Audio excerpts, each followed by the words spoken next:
মাননীয় স্পিকার মহোদয়, প্রথমেই আমি আপনাকে সম্বোধন করলাম as a leader of the house. আজকে অত্যন্ত আনন্দের দিন যে আপনার মতো একজন ব্যক্তিত্ব এবং বহুদিন আপনি দুবারের বিধায়ক, পাশাপাশি সামাজিক কাজে এবং রাজনীতির সাথে আপনি বহুদিন ধরে জড়িত এবং আপনি মন্ত্রীও ছিলেন আমাদের ত্রিপুরা সরকারের। সেই জায়গায় আমি সমস্ত ত্রিপুরাবাসীর পক্ষ থেকে এবং বিশেষ করে এখানে অপোজিশন লিডারও আছেন এবং সমস্ত যারা আমাদের ট্রেজারি বেঞ্চে আছেন, অপোজিশনে যারা আছেন, সবার পক্ষ থেকে আপনাকে হার্দিক অভিনন্দন ও শুভেচ্ছা জানাচ্ছি। এবং আমরা আশা করি যে আপনি যা এই চেয়ারের মর্যাদা, নিরপেক্ষতা বজায় রেখে আপনি সবসময় কাজ করবেন এবং আপনার এই যে নতুন একটা দায়িত্ব আপনার করলো সেটা যেন একটা ইতিহাসে লেখা হয়ে থাকে, সেই আশা রেখে আমার কথা বলা শেষ করছি। আপনার অসংখ্য ধন্যবাদ। আপনার যাত্রা শুভ হোক। মাননীয় অধ্যক্ষ মহোদয়, প্রথমত এই অপোজিশন বেঞ্চের তরফ থেকে এবং আমার ব্যক্তিগত তরফ থেকে আপনাকে অভিনন্দন জানাচ্ছি। এরকম একটা উঁচু পদে, খুবই গুরুত্বপূর্ণ আসনে আপনি অধিষ্ঠিত হয়েছেন। আমি ব্যক্তিগতভাবেও খুবই আনন্দিত যে আপনার সাথে আমার পরিচয় বিগত প্রায় 4.5 দশকের। তিনি যখন ত্রিপুরা জোট মিলে সেখানে কাজ করতেন, আমার এক ভাতিজার সাথে মাননীয় অধ্যক্ষ মহোদয়ের ওনার বসম ফ্রেন্ড, সে সুবাদে আমি প্রায় সময় যেতাম এবং ওনার কোয়ার্টারে খুব খাওয়াত। তো যাই হোক, এখন তো বয়স হয়ে গেছে, খাওয়া তো চাই না, যে এই আসন থেকে গণতন্ত্রের কণ্ঠস্বরকে আরো সমৃদ্ধ, শক্তিশালী এবং জনমুখী করে তোলার ক্ষেত্রেতে এই আসনের ভূমিকা অত্যন্ত যে খুবই গুরুত্বপূর্ণ। আমাদের দেশের যারা পতিতদশা, যে সমস্ত পার্লামেন্টারিয়ানদের বক্তব্য দলমত নির্বিশেষে অ্যাক্রস দি বোর্ড আলোচিত হয়, যেমন পিলো মোদি, হিরেন মুখার্জি, অটল বিহারী বাজপেয়ী, তারা বলতেন যে house is of the opposition. তার মানে অপোজিশন হাউস চালাবে তা নয়। অর্থাৎ তাদেরই বক্তব্যের মধ্য দিয়ে যে জনগণের কণ্ঠস্বর শাসক দল ইচ্ছে করলে অনেক সময় তুলতে পারেন না, কাজেই সেই জায়গায় অপোজিশন তাদের তরফ থেকেই তার ভয়েসিং, তার উত্থাপনের সুযোগ, সেখানে সেই স্পেস যদি পায় তাহলে সে গণতন্ত্র, সে হাউসের ডিবেট এটা শক্তিশালী হয়, সমৃদ্ধ হয়। তো সেদিক থেকে সেখানে যে এই treasury bench, opposition bench, treasury মানে মেজরিটি, স্বাভাবিক গলার জোর তো সেদিকে থাকবেই। কাজেই অপোজিশন বেঞ্চ হয়তো সংখ্যায় কম, গলার জোর হয়তো কম নয়, কিন্তু যুক্তিতে, বাস্তবিকতায়, সব দিক থেকে কাজে সেই সমস্ত কথাগুলো যাতে এখানে ফ্লোট করা যায়, যে আপনার কাছ থেকে, এই চেয়ার থেকে, এটা সব সময় আমি শুধু অপোজিশনের জন্য না, সবার জন্য আশা করব যে যেন সেভাবেই আমাদের এই হাউসের গরিমা, তার মর্যাদা এবং তার গুরুত্ব এটা বজায় রাখার দিক থেকে আপনি সর্বদাই সচেতন থাকেন।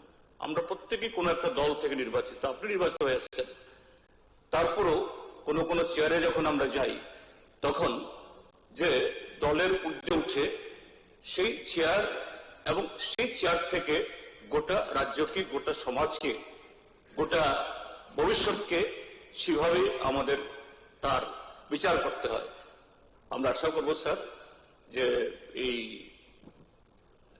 বিধায়ক হিসাবে আপনি মন্ত্রী ছিলেন বিগত টার্মে, আমি তখন ছিলাম না, কিন্তু বিধায়ক হিসাবে গত 3টে টার্ম দেখেছি।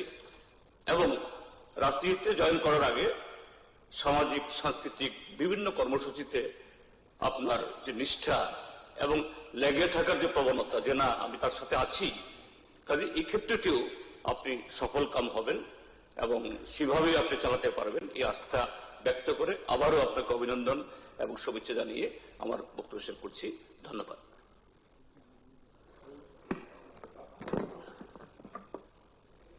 আজকে কংগ্রেস পরিষদীয় দলের তরফ থেকে আনঅপুষ স্পিকার হিসাবে আজকে আপনি নির্বাচিত হয়েছেন এবং গুরুত্বপূর্ণ আসনে অলঙ্কৃত করছেন। আমরা বিশ্বাস করি আপনার প্রতি যে বিধানসভাতে সবাইকে সমান দৃষ্টিতে দেখবেন এবং হাউসকে সুষ্ঠুভাবে পরিচালনা করতে পারবেন আমাদের বিশ্বাস আছে। এর আগেও আপনি যখন স্পিকার ছিলেন না তখনও চেয়ারম্যান ছিলেন, মধ্যে মধ্যে হাউস পরিচালনা করেছেন, তখনও দেখেছি আপনার দৃষ্টিভঙ্গিটা একটা নিরপেক্ষ রয়েছে এবং আমি আপনার প্রতি আমার বিশ্বাস রেখে অভিনন্দন জানিয়ে আমার বক্তব্য শেষ করছি। মাননীয় স্পিকার স্যার, প্রথমনো ননো आंनि खुलुमनाय याफारो दिनै जों बिलाइखानो तंथगौ जे 1978 नि परे सुदैन्य देव बर्मा स्पिकारनि परे जों दिनै मुसुक मुसुक आसुक थायो ताइ खरगसा त्रिपुरा सानो स्पिकार हिसाबै मानमानि अमनि बागै आं दिनै ब्रह्म गोनां चिफ मिनिस्टार नबो खाकाहाम याफारो आं অমবো সানানি মুসুঙ্গ যখনতে নন সর্বদলীয় মিটিং স্পিকার হিসেবে সংজাগো আ দিন চিনি মহারাজ প্রদ্যুৎ কিশোর দেব বর্মা जोंनो साका जों चिनी बरम गोनां रामपद जमातियानो स्पिकार हिसाबै जों बनो सापर्ट खायनाय जों बनो हामजागो एवं चिनी गफनि खरबसांगै जों हमते कुसुगो मानमानि मबो बिलाइ काहामु काहानि साव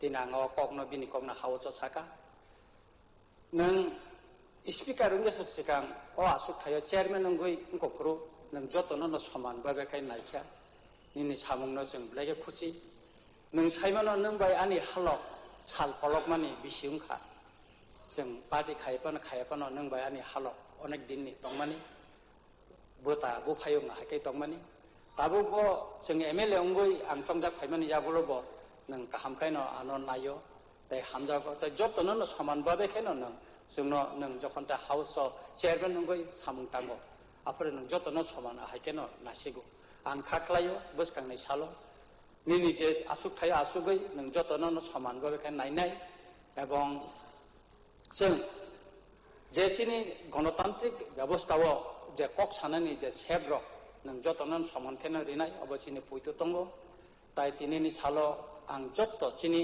द्रप थेके ननो खाकाहाम ताइ त्रिपुरा सानंगैबो खाकाहाम ताइ आनंगैबो खाकाहाम याफारो निनि सामुं आयुब लखन निनि अमर आयुब लखन हामबाय।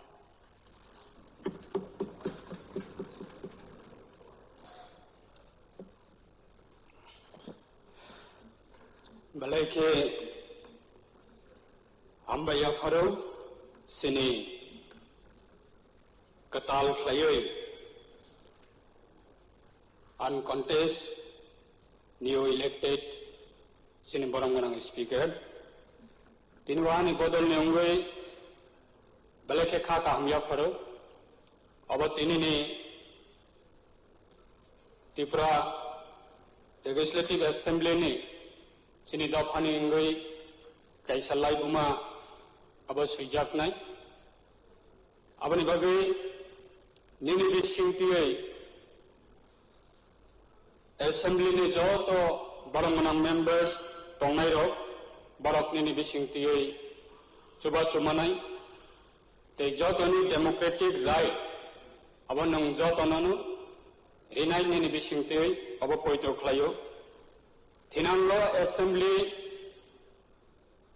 kabangma community te kabangma representative jani ja sakni manthani kokno sawani bagai aro kok sap hasteni kathar sini assembly orniyo faino salainai abani bagai nang jotonono nini bisingtui nini kathar siar ni bisingtui khlayo jotonono nang opportunity renai hine angwan sogo abani bagai chini bodol nengai nana belaikana kha kamya faru tai hambaya faru sini honorable sini house ni leaders haikaba hasteni sini honorable chief minister bini bisingtui khlayo jungabo hai kaisa great chini dofanangai sing opportunity mangkha abo chini tiprasa dofanangai kaisa laibuma te abono angmorok house ni joto lukurok ni buskanga ani bodol nengai kha kamya faru tai thinango bahaino chini bodol nengai je mansang ni samungo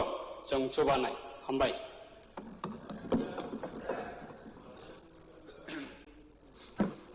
আপনাকে অভিনন্দন। পাশাপাশি এই যে acting speaker হিসাবে আমাদের deputy speaker যে কটা দিন দায়িত্ব পালন করেছেন ওনার প্রতি আমাদের কৃতজ্ঞতা ধন্যবাদ এবং ওনার প্রতি আমাদের অভিনন্দন জানানোর দরকার। টেবিল চাপড়িয়ে আপনাকে আমরা অভিনন্দন জানাতে চাইছি। Thank you. মাননীয় স্পিকার স্যার, অন্য এজেন্ডা যাওয়ার আগে ছোট্ট একটা আমার কথা। স্যার, গতকাল মাননীয় রাজ্যপালের ভাষণের উপর আলোচনা চলছিল, তার শেষ লগ্নে মাননীয় বিধায়ক তোফাজ্জল হোসেন মহোদয় তিনি বক্তব্য রাখতে গিয়ে এমন কতগুলো কথা বলেছেন যেগুলো অসংসদীয় এবং সৌজন্যতার সমস্ত পরিধির বাইরে। বলেছেন প্রাক্তন মুখ্যমন্ত্রী মানিক সরকার 14,000 কোটি টাকা চুরি করেছেন, তাকে গ্রেপ্তার করতে হবে এবং অভব্য আচরণ করেছেন।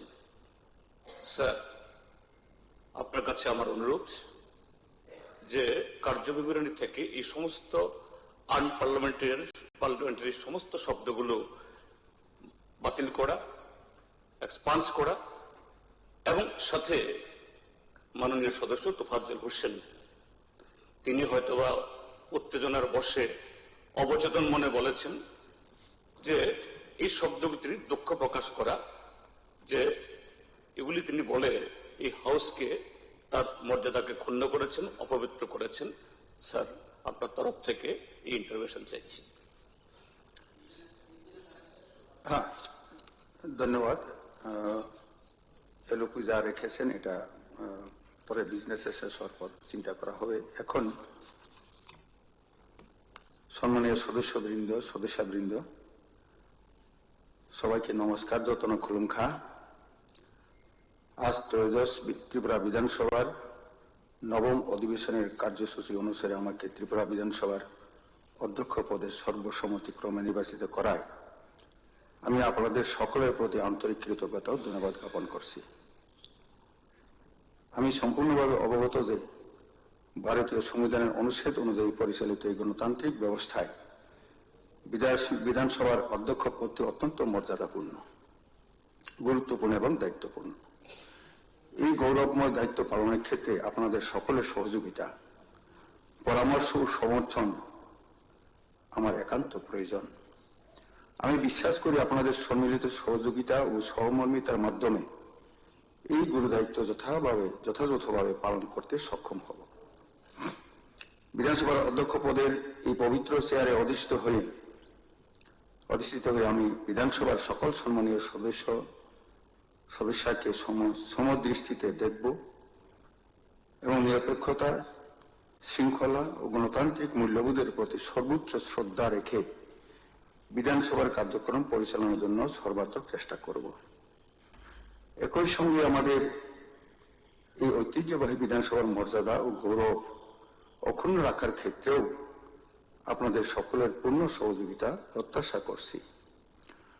পরিষদীয় গণতন্ত্রের রীতি নীতি ও বিধানসভার কার্যপ্রণালী ও নিয়মাবলীর বিধির আলোকে এখানে যে সকল বিষয় নিয়ে আলোচনা ও মত বিনিময়ের সুযোগ থাকবে তা যেন সর্বদা গঠনমূলক, শালীন ও ফলপ্রসূ হয়, এই প্রত্যাশা করি। আমার দৃঢ় বিশ্বাস এর মাধ্যমে আমাদের এই গৌরবান্বিত গণতান্ত্রিক প্রতিষ্ঠান আরো শক্তিশালী হবে এবং রাজ্যের জনগণের আশা আকাঙ্ক্ষা পূরণে আমরা সকলে সম্মিলিতভাবে সেই লক্ষ্যে এগিয়ে যাব। পরিশেষে আমাকে ত্রিপুরা বিধানসভার অধ্যক্ষ পদে সর্বসম্মতিক্রমে নির্বাচিত করার জন্য আপনাদের সকলকে পুনরায় আন্তরিক ধন্যবাদ ও কৃতজ্ঞতা জ্ঞাপন করছি। খুলুমখার ধন্যবাদ হামবাই। আমাদের বললাম এই বিষয়টা বলুন ডক্টর স্যার। হ্যাঁ হ্যাঁ না এটা একটু একটু একটু অপেক্ষা করুন এলুপি সাহেব। তো আমাদের সবার কাছে পারমিশন চেয়ে আমি বিশেষ করে আমাদের রাষ্ট্রভাষা হিন্দির মাধ্যমেও কিছু আমি বলতে চাই।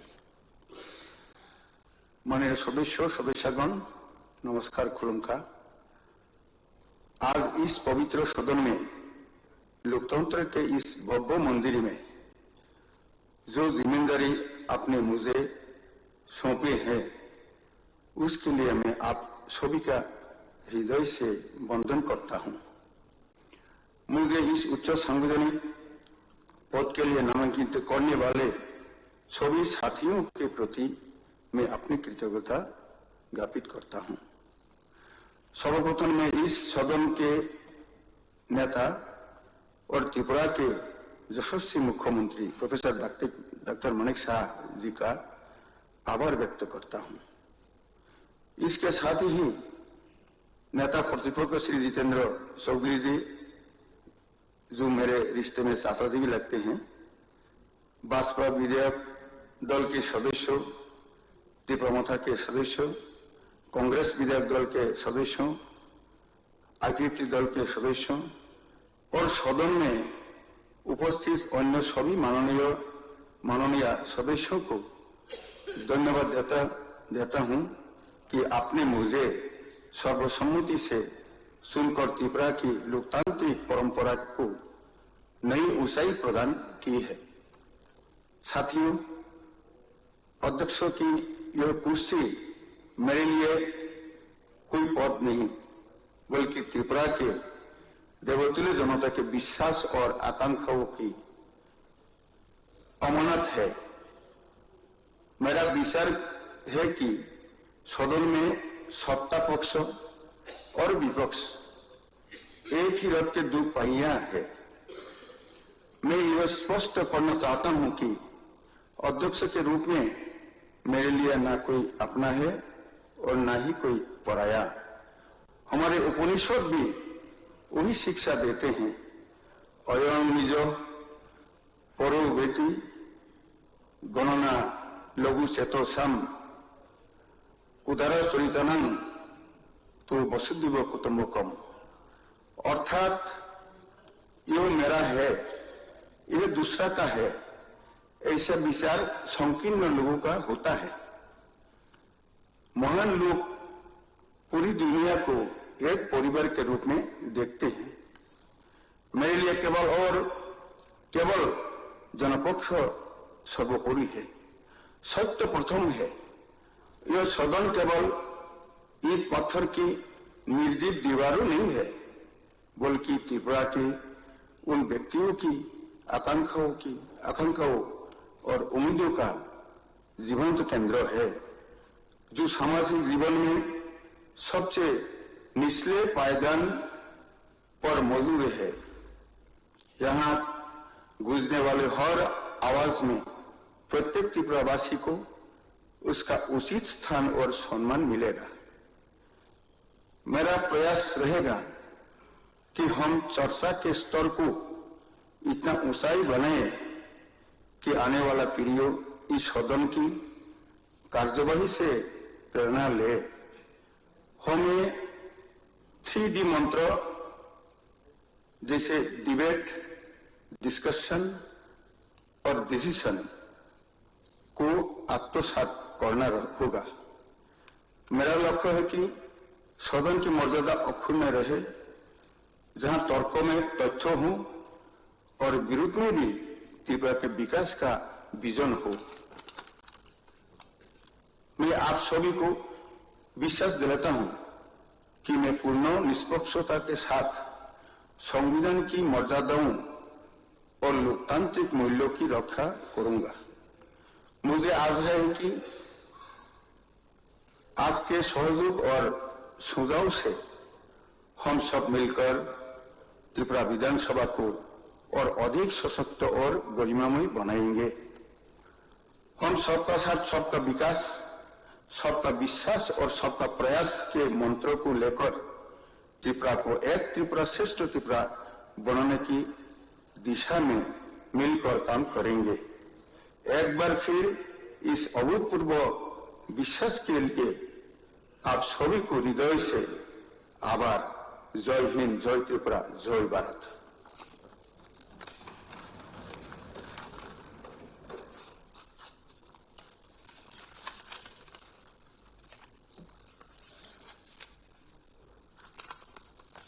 এলপি স্যার যে বিষয়টা উনি প্রস্তাব রেখেছেন, ওইটা কিছু যদি অন্য কোনো আনপার্লামেন্টারি কিছু কথা থাকে অবশ্যই এটা যাতে বাদ করে দেওয়া হয়। হ্যাঁ, তো পরবর্তী শুধু তা নয় স্যার, দুঃখ প্রকাশ করুক হাউসে। আমি তো বলছি স্যার, অবচেতন মনে হয়তো বলতে পারেন। মাননীয় অধ্যক্ষ মহোদয়, প্রথম হলো ওই সময় আপনি চেয়ারে ছিলেন না যখন উনি বক্তব্য বোধ হয়। আপনি প্রথমে ট্যাপটা শুনুন, যদি কিছু আনপার্লামেন্টারি থাকে বাদ যাবে। এটা কোনো মতেই থাকা উচিত নয়। আর এখন হলো প্রশ্ন শুরু হবে এখন থেকে 1 ঘন্টা, কিন্তু এখন থেকে 1 ঘন্টা প্রশ্ন ও উত্তর। মাননীয় সদস্যগণ, এখন প্রস্তুত পর্ব। আজকের কার্যসূচিতে সংশ্লিষ্ট দপ্তরের ভারপ্রাপ্ত মাননীয় মন্ত্রীগণ কর্তৃক উত্তর প্রদানের জন্য তারকা চিহ্ন প্রশ্নগুলি মাননীয় সদস্যগণের নামের পাশে উল্লেখ রয়েছে। আমি পর্যায়ক্রমে মাননীয় সদস্যগণের নাম ডাকলে তিনি তাঁর নামের পাশে উল্লেখিত নাম্বার জানাবেন এবং সংশ্লিষ্ট দপ্তরের মাননীয় মন্ত্রীগণ প্রশ্নের মুখে উত্তর প্রদান করবেন।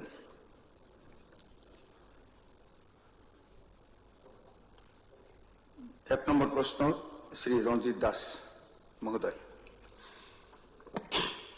মাননীয় অধ্যক্ষ মহোদয়, আমার সৌভাগ্য আপনি প্রথমে চেয়ারে বসার পরে আমাকে এই প্রশ্নের প্রথম এই সভাতে মহতী সভা উত্থাপন করার সুযোগ করে দেওয়ার জন্য, তার জন্য আমার ব্যক্তিগত তরফ থেকে অমরপুরবাসীর পক্ষ থেকে আপনাকে হার্দিক অভিনন্দন এবং প্রণাম জানাচ্ছি।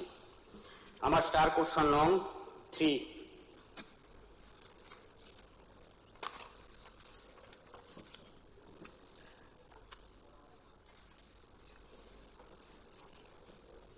माननीय अध्यक्ष महोदय, पहले मैं क्वेश्चन आंसर देने के पहले मैं कुछ बोलना चाहता हूं। इसलिए क्योंकि आप हिंदी में बताइए और आपका जो अमृत बानी इतना, ये पवित्र विधानसभा का जो वातावरण इतना अच्छा बनाया, मैं इसीलिए आपको धन्यवाद फिर से देना चाहता हूं। माननीय अध्यक्ष श्री रंजित दास महोदय, क्वेश्चन नंबर 3 प्रश्न, बामपुर एवं कावामारा घाट उच्च माध्यमिक विद्यालय के उच्चतर माध्यमिक विद्यालय उन्नीतकरण करार कोनो परिकल्पना दफ्तर आछे किना? उत्तर, गोमती जिलार पीएमसी बामपुर उच्च विद्यालय एवं कावामारा घाट उच्च विद्यालय दुटिके उच्चतर माध्यमिक विद्यालय उन्नतीकरণের प्रस्ताव दफ्तरेर निकट एसेছে এবং বর্তমানে দপ্তরের বিবেচনাধীন আছে। 2 নম্বর প্রশ্ন, থাকলে কবে নাগাদ চালু করা হবে বলে আশা করা যায়? উপরের উত্তরের মধ্যেই এই প্রশ্নের উত্তর নিহিত আছে। Supplementary sir. না না, সাপ্লিমেন্টারি তো উনি যিনি প্রশ্নকর্তা উনি দিলে পর, না হলে পর আপনি বলতে পারেন। সাপ্লিমেন্টারি স্যার, আমি প্রথমে আপনার মাধ্যমে মাননীয় মুখ্যমন্ত্রীকে ধন্যবাদ জানাবো, কারণ উনি বিষয়টা অনুধাবন করেছেন। তারপর আমি একটু বিষয় সংযোজন করছি, কারণ এখানে আমাদের বামপুর যে পিএমসি বিদ্যালয়টি, এইটির পাশে আধা কিলোমিটারে রাঙামাটি উচ্চতর মাধ্যমিক বিদ্যালয়। সেটা বিদ্যাজ্যোতি বিদ্যালয় হওয়ার ফলে, সেটা ইংলিশ মিডিয়াম হওয়ার ফলে ওই সমস্ত পাশাপাশি বিদ্যালয়গুলি বাংলা মিডিয়ামের একটা অভাব বোধ করছে 11-12-এ।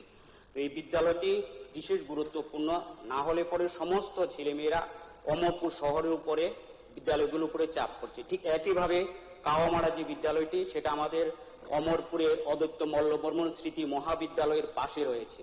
ওই বিদ্যালয়টিও অমরপুর শহর থেকে যে বিদ্যালয়গুলো উচ্চতর মাধ্যমিক বিদ্যালয় রয়েছে, অর্থাৎ 11 এবং 12, ওই সমস্ত দূরত্ব প্রায় 10-12 কিলোমিটার। এই কারণে এই দুটো বিদ্যালয়কে উচ্চতর মাধ্যমিক বিদ্যালয়ে উন্নতি করলে ওই ছেলে মেয়েদের সবচেয়ে বেশি সুবিধা হবে। সাপ্লিমেন্টারি স্যার, আমার কমলাসাগর বিধানসভা উত্তর নেহালচন্দ্রনগর উচ্চ বিদ্যালয়কে উচ্চতর বিদ্যালয় যদি করা হয় তাহলে ওই এলাকার ছাত্রছাত্রীদের অনেক সুবিধা হবে। কারণ পশ্চিম গোকুলনগর উচ্চ বিদ্যালয় আছে এবং আম্বেদকর উচ্চ বিদ্যালয় আছে মোটামুটি 2-3 কিলোমিটার মধ্যে। কিন্তু আমাদের যদি 12-এ মানে দ্বাদশ শ্রেণীতে পড়াশোনা করতে হয় তাহলে দেবীপুর হায়ার সেকেন্ডারি স্কুল প্রায় 7 কিলোমিটার, কসবেশ্বরী মায়ের মন্দির কাছাকাছি, আরেকটি আছে পূর্ব গোকুলনগর দ্বাদশ শ্রেণী বিদ্যালয়, ওইটারও দূরত্ব প্রায় 7 কিলোমিটার।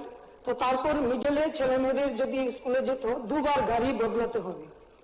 ওই জন্য আমাদের উত্তর নেহালচন্দ্রনগর বিদ্যালয়টিকে যদি উচ্চতর মাধ্যমিক বিদ্যালয়ে প্রতিষ্ঠিত করা হয় তাহলে এলাকাবাসীর যে দাবি সনদ আমাকে দিয়েছে, এটা আমাদের রাজ্যের শিক্ষামন্ত্রী তথা আমাদের রাজ্যের জনপ্রিয় মুখ্যমন্ত্রীজির কাছে আমার আবেদন, ওই বিদ্যালয়টিকে যেন উচ্চতর মাধ্যমিক বিদ্যালয় করা হয়।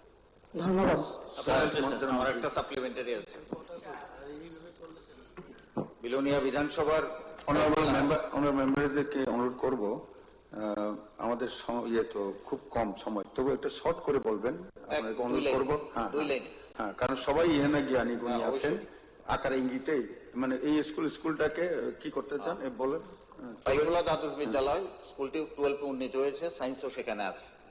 এখানে স্টাফ আছে এবং ক্লাস 11-এ স্টুডেন্ট, সেখানে 100 জনের উপরে ক্লাস 11-এ স্টুডেন্ট আছে, কিন্তু ক্লাসরুম নেই, হেডমাস্টার রুম নেই, স্টাফ রুম নেই।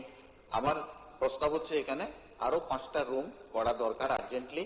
এই বিষয়টাই আমার প্রস্তাব হিসেবে উত্থাপন করছি। সাপ্লিমেন্টারি স্যার, প্রথমে আপনাকে কংগ্রাচুলেশন জানাচ্ছি।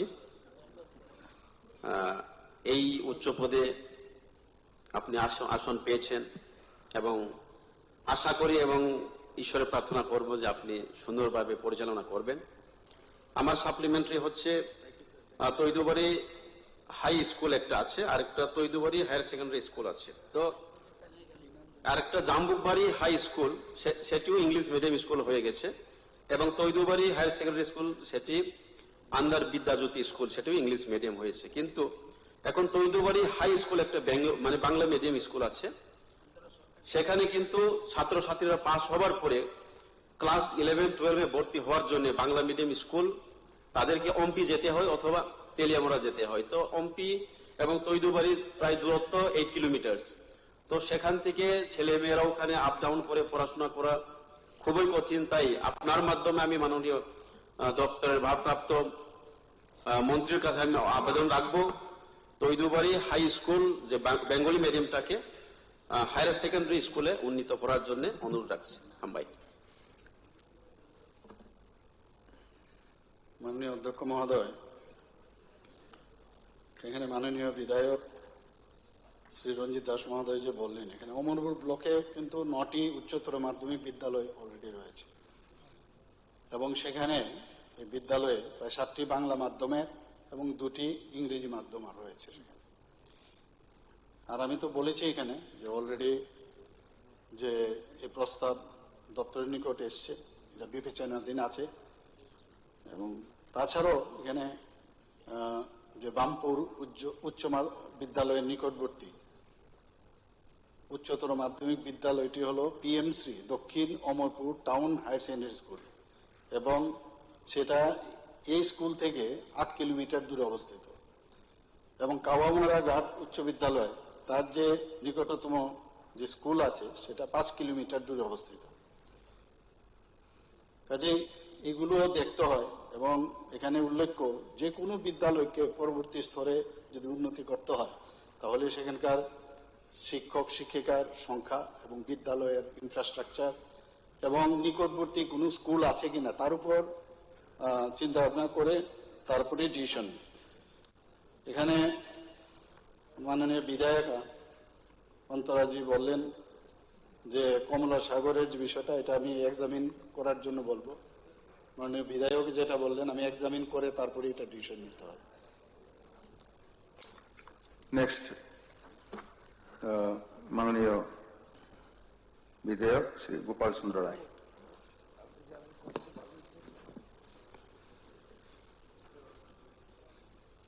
মাননীয় অধ্যক্ষ মহোদয়, প্রথমেই আমার আন্তরিক অভিনন্দন আপনাকে। মাই question number start question number 19।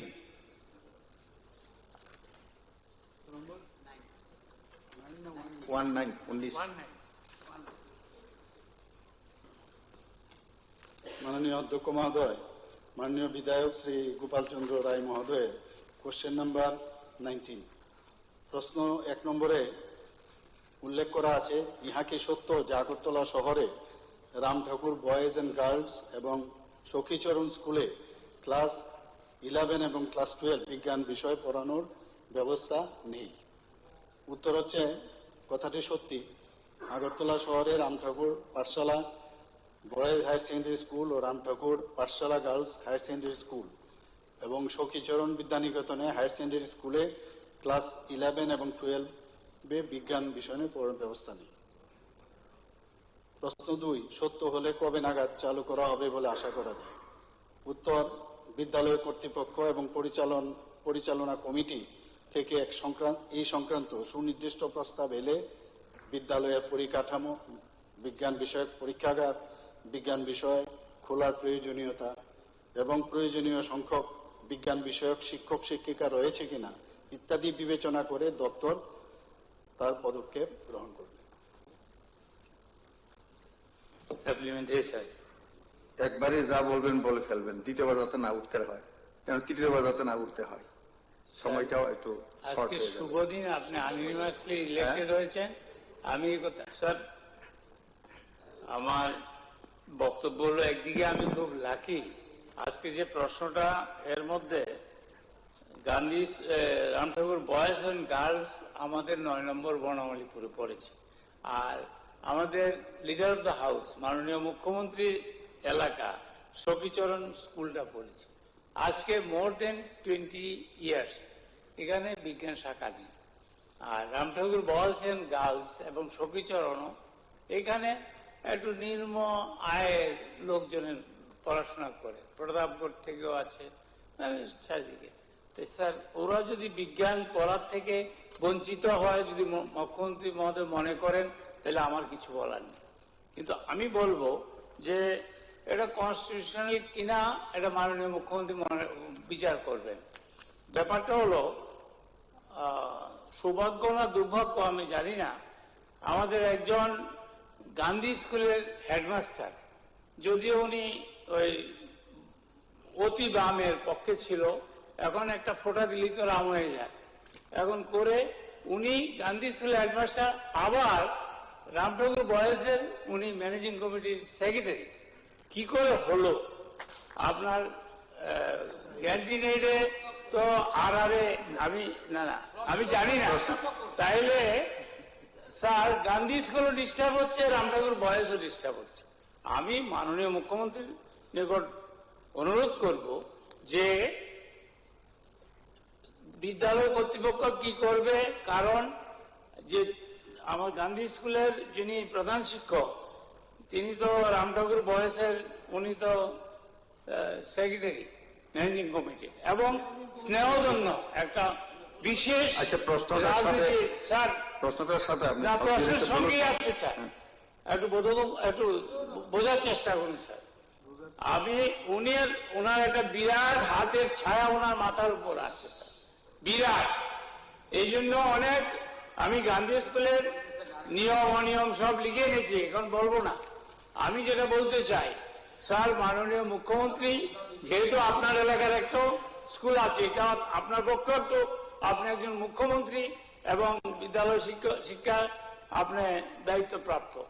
আর গান্ধী স্কুল একটা শহরের মধ্যে রাম ঠাকুর বয়েজ অ্যান্ড গার্লস তিনটা স্কুলকে আগামী অর্থবর্ষে এবার এই অর্থবর্ষে 26-27 11-12 বিজ্ঞান শাখা খোলার ব্যবস্থা নেবেন কিনা, ব্যবস্থা করবেন কিনা, এটি আমার বক্তব্য।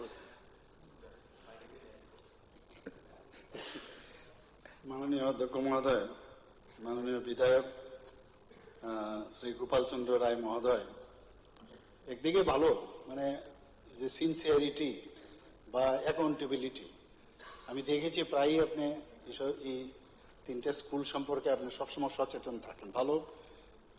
এবং এই বিষয়গুলো নিয়ে আমি বারবার বলছি যে আমাদেরও ইচ্ছা আছে সব জায়গায় সব জিনিস থাকুক, কিন্তু অনেকগুলো কারণ থাকে, আমি যেটা এর আগের বারও বলেছি, একই জিনিস বারবার বলতে হবে। ওইখানকার যে কমিটি আছে, কমিটি যে যারা পরিচালনা করে পরিচালন কমিটি, তাদের থেকে যদি কোনো প্রস্তাব আসে, প্রস্তাব আসার পরে সেখানে ডিসিশন হবে অনেকগুলো ক্রাইটেরিয়ার উপরে। যাই হোক, তবু আমি বলছি এই যে তিনটি বিদ্যালয় আপনি বলেছেন, এখানে কিন্তু অলরেডি আর্টসও আছে, কমার্সও করার সুবিধা আছে কিন্তু। আচ্ছা, আর পাশাপাশি আপনি যদি দেখেন এখানে প্রায় 500 মিটার থেকে 1 কিলোমিটারের মধ্যে আরো বিজ্ঞান পড়ার জন্য কেউ যদি সায়েন্সে যেতে চায়, যে আমার বাড়ির সামনেই থাকতে হবে এরকমটা না, তাছাড়াও কিন্তু আবার বেশি দূরেও না, 500 মিটার থেকে 1 কিলোমিটার। কি কি স্কুল? নেতাজি সুভাষ বিদ্যানিকেতন আছে, Mahatma Gandhi memorial higher secondary school আছে, সেখানে যদি আমরা নেতাজি সুভাষ বিদ্যানিকেতনের কথা বলি সেখানে প্রায় 150টার মতো আসন আছে।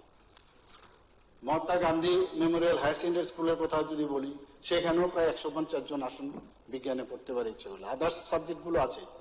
তাছাড়া আপনার 1 থেকে 3 কিলোমিটারের মধ্যে বিদ্যাজ্যোতি স্কুল আছে, Umakanta academy English medium, Shishu Bihar higher secondary school, Maharani Tulsibati girls higher secondary school, সব কটার মধ্যে কিন্তু 120 থেকে 150 এরকম সায়েন্সে পড়ার সুযোগ আছে, আর একদম দূরেও না কিন্তু।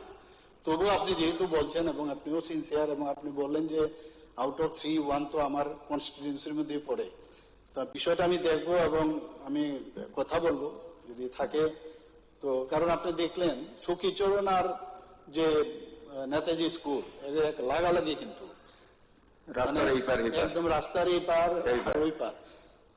তাও আমি ডিপার্টমেন্টের সাথে আমি কথা বলবো, না কথা বলে আমিও তো চাই যদি এখানে দেয় তো আমারও তো সেই দিকে অনেক দিক দিয়ে সুবিধা হবে, যেটা বলার অপেক্ষা রাখছে না। তো আমি এটার বিজ্ঞান বিষয় খোলা যায় কিনা তার প্রয়োজনীয়তা আছে কিনা বিষয়গুলো আমি ডিপার্টমেন্টের আমি বলবো যে এনকোয়ারি করে তারপর দেখার জন্য। নেক্সট রঞ্জিত দেববর্মা মহোদয়। মাননীয় speaker sir, my question number 153.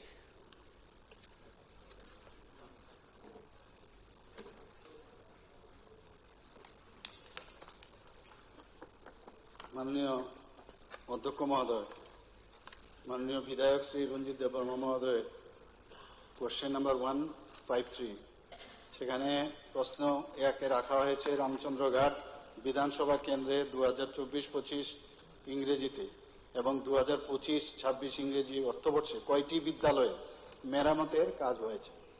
উত্তর হচ্ছে রামচন্দ্রঘাট বিধানসভা কেন্দ্রে 2024 থেকে 2025 ইংরেজি সালে 11টি স্কুলে মেরামতের কাজ সম্পন্ন করা হয়েছে। 2025-26 ইংরেজি সালে এখন পর্যন্ত কোনো কাজ শুরু করা হয়নি। মেরামতের কাজগুলো সময় মতো শেষ করা হয়েছে কিনা? 2024-25 ইংরেজি সালের কাজগুলো সময় মতো শেষ হয়ে গেছে। মাননীয় স্পিকার স্যার, সাপ্লিমেন্টারি স্যার, যে মেরামতের যিনি কাজ পেয়েছেন সেটা আপনি জানবেন যে 39% ভ্যালুতে কাজ নিয়েছে। তারপর এটার সঙ্গে যুক্ত হয় আরো 18% জিএসটি, তার মানে 50%। স্কুলটা যে মেরামত করা হয়েছে সেখানে যে ওয়ার্ক অর্ডারতে 25 পিস টিন লাগানোর কথা উপরে, আমি গিয়ে দেখি সেখানে 2.5 পিস টিন লাগানো হয়েছে। যেগুলি ছিল আগে মেরামত করা, এখানে লোকের ম্যানেজিং কমিটি আমাকে বলছে 2.5 বস্তা সিমেন্ট এনে কোনো মতে লেপ দিয়ে এটার উপর রং করে গিয়েছে। রঙও এমন ভাবে রং করেছে স্যার, দেখলে খুব লজ্জা হয়। তারপর আমি যে শিক্ষা দপ্তরের যে এডুকেটিভ যে সেল আছে, এডুকেটিভ ইঞ্জিনিয়ারকে আমি চিঠি লিখেছি এটা ইনকোয়ারি করার জন্য, এবং যেদিন ইনকোয়ারি হবে আমাকেও যেন লোকাল এমএলএ হিসেবে রাখার জন্য, কিন্তু সেটা করা হয়নি। এবং তারা চুপে চাপে গিয়ে ওইটা করলো। তারপর আবার এটা করা হলো, কিছু আরো রিপেয়ারিং হইলো, রিপেয়ারিং করে আবার রং করা হইলো। তা আমি আপনার মাধ্যমে মাননীয় মুখ্যমন্ত্রী মহোদয়, যিনি এই দপ্তরে ভারপ্রাপ্ত মন্ত্রী, আমি ওনাকে অনুরোধ করব যে 28 বাড়ি হাই স্কুল, ওয়ান্ডারল্যান্ড বাড়ি হাই স্কুলটা এটা যেন একটা তদন্ত করা হোক। তদন্ত করার পর দেখা যাবে যে গ্রাম পাহাড়ে স্কুলগুলি মেরামতটা কিভাবে হচ্ছে। এখানে দরজার জানালা যেগুলি রিপেয়ারিং করা হয়নি কিছু, শুধু রং লাগানো হয়েছে। ভাঙা জানালা দরজাগুলি কিচ্ছু রিপেয়ারিং হয়নি। আমি অনুরোধ করব এটা যেন তদন্ত করা হোক, এবং আমি এটাই আমার থাকবো, অনুরোধ থাকবো যেন এই স্কুলটা যেন তদন্ত করা হয়। মাননীয় অধ্যক্ষ মহোদয়, এসব মাঝে মাঝে খবর তো আসে। আমি মাননীয় বিধায়ক মহোদয়কে আমি অনুরোধ করব, যখন এই ধরনের মেরামতি হোক, রাস্তাঘাটের বিষয় হোক, তো হওয়ার পরে দেখা আর করার সময় থাকা, তাহলে অনেকটা কিন্তু সুবিধা হয়। তবে আমি এতটুকু বলতে পারি, যদি অনুসন্ধান করতে গিয়ে রুই কাতলাও ধরা পড়ে, সেখানে কিন্তু ছাড় দেওয়া হবে না। তো ধন্যবাদ। Next question, Sanjay Manik, ত্রিপুরাজি। Honorable Speaker, sir, my star question number 59.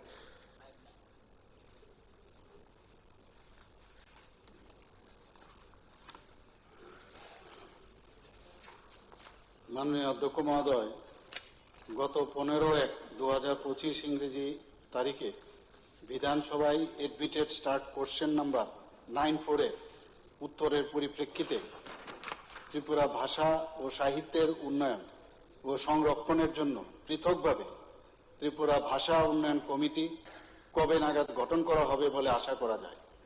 উত্তর হচ্ছে, রাজ্য সরকারের অনুমোদন ক্রমে 10/3/2025 তারিখে নাম্বার F1/KBK-OML/2018/183/203 সেহামূলে ত্রিপুরা ভাষা সহ অন্যান্য বিভিন্ন ভাষা সম্প্রদায়ের সাহিত্যের উন্নয়ন ও সংরক্ষণের জন্য পৃথকভাবে ভাষা উন্নয়ন কমিটি গঠনের দাবি পর্যালোচনা ও বিবেচনার উদ্দেশ্যে একটি রাজ্যস্তরীয় কমিটি গঠন করা হয়েছে। উক্ত কমিটির প্রথম সভা 23/5/2025 ইংরেজি তারিখে অনুষ্ঠিত হয় এবং 11/2/2026 তারিখে দ্বিতীয় সভায় বিশিষ্ট শিক্ষাবিদ ও ভাষাবিদদের সমন্বয়ে একটি উপকমিটি গঠন করা হয়। উক্ত পৃথক উপকমিটি সংখ্যালঘু ভাষার মর্যাদা স্বীকৃতির ক্ষেত্রে প্রযোজ্য নীতিমালা, মানদণ্ড ও প্রক্রিয়াগত কাঠামো নির্ধারণের লক্ষ্যে একটি নির্দেশিকা প্রণয়ন করবে। অতএব ত্রিপুরা ভাষা ও সাহিত্যের উন্নয়ন ও সংরক্ষণের জন্য পৃথকভাবে ত্রিপুরা ভাষা উন্নয়ন কমিটি গঠনের বিষয়টি বর্তমানে উক্ত রাজ্যস্তরীয় কমিটি খতিয়ে দেখছে। প্রশ্ন 2, না হয়ে থাকলে এর কারণ কি? উত্তর 1 নম্বর প্রশ্নের উত্তরের পরিপ্রেক্ষিতে 2 নম্বর প্রশ্নের উত্তর প্রয়োজনীয়তা নেই। প্রশ্ন 3, ত্রিপুরা ভাষা ও সাহিত্যের উন্নয়নের জন্য রাজ্য সরকারের কোনো নির্দিষ্ট পরিকল্পনা রয়েছে কিনা, থাকলে তা কি কি? ঐতিহ্যভাবে ত্রিপুরা ভাষা ককবরক ভাষা একটি উপভাষা হিসাবে স্বীকৃত এবং বর্তমানে ককবরক ভাষা উপভাষা হিসেবে অন্তর্ভুক্ত রয়েছে। এছাড়া রাজ্যে ককবরক ভাষার উন্নয়নের জন্য ইতিমধ্যেই একটি উন্নয়ন কমিটি কার্যরত রয়েছেন। ককবরক ভাষার উন্নয়নের লক্ষ্যে রাজ্য সরকার কর্তৃক বিভিন্ন কার্যক্রম গ্রহণ ও বাস্তবায়ন করা হচ্ছে, যার মধ্যে ভাষা সংরক্ষণ, সাহিত্য বিকাশ, শিক্ষামূলক উদ্যোগ এবং প্রশিক্ষণমূলক কর্মসূচি অন্তর্ভুক্ত রয়েছে। নেক্সট, মাননীয় সদস্য শ্রী তফজ্জল হোসেন। ধন্যবাদ মাননীয় স্পিকার স্যার। আমার ব্যক্তিগত তরফ থেকে, আমার হৃদয়ের অন্তঃস্থল থেকে আপনাকে ধন্যবাদ জানাচ্ছি এই কারণে, কারণ এই পবিত্র বিধানসভায় গণতান্ত্রিকভাবে আপনি সর্বশ্রেষ্ঠ চেয়ারে অবতীর্ণ হয়েছেন। আমার কোশ্চেন নাম্বার 7070।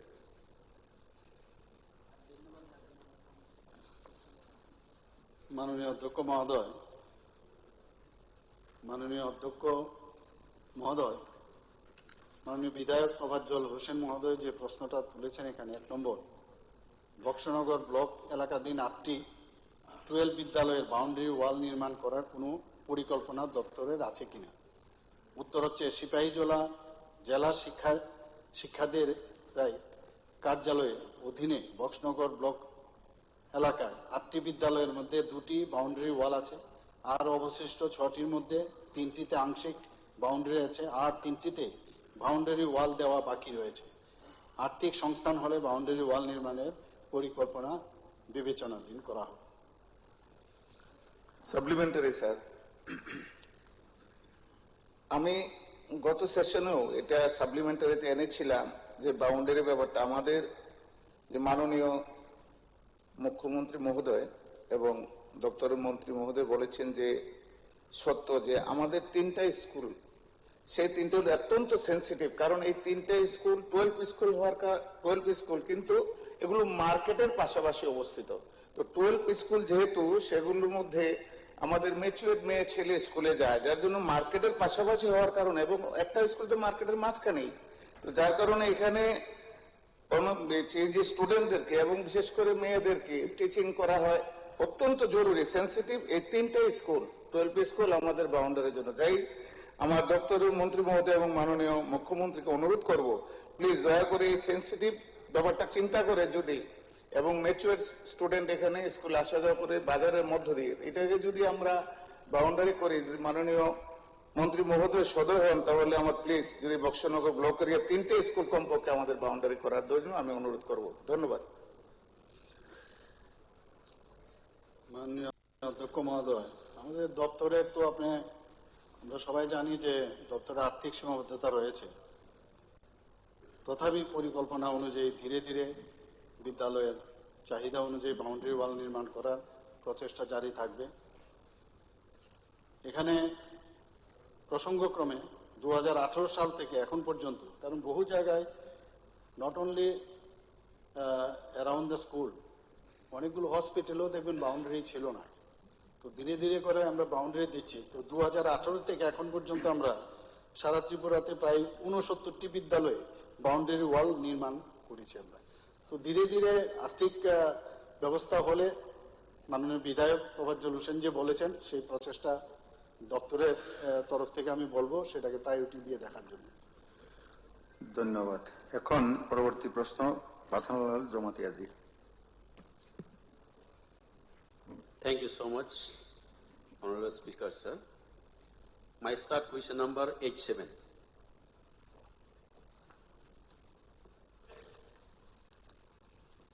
মাননীয় অধ্যক্ষ মহোদয়, মাননীয় বিধায়ক শ্রী পাঠানলাল জমাতিয়া মহোদয়ের question number 1, is there any plan of the government to construct new office building of OMP Inspectorate of School at OMP Nagar?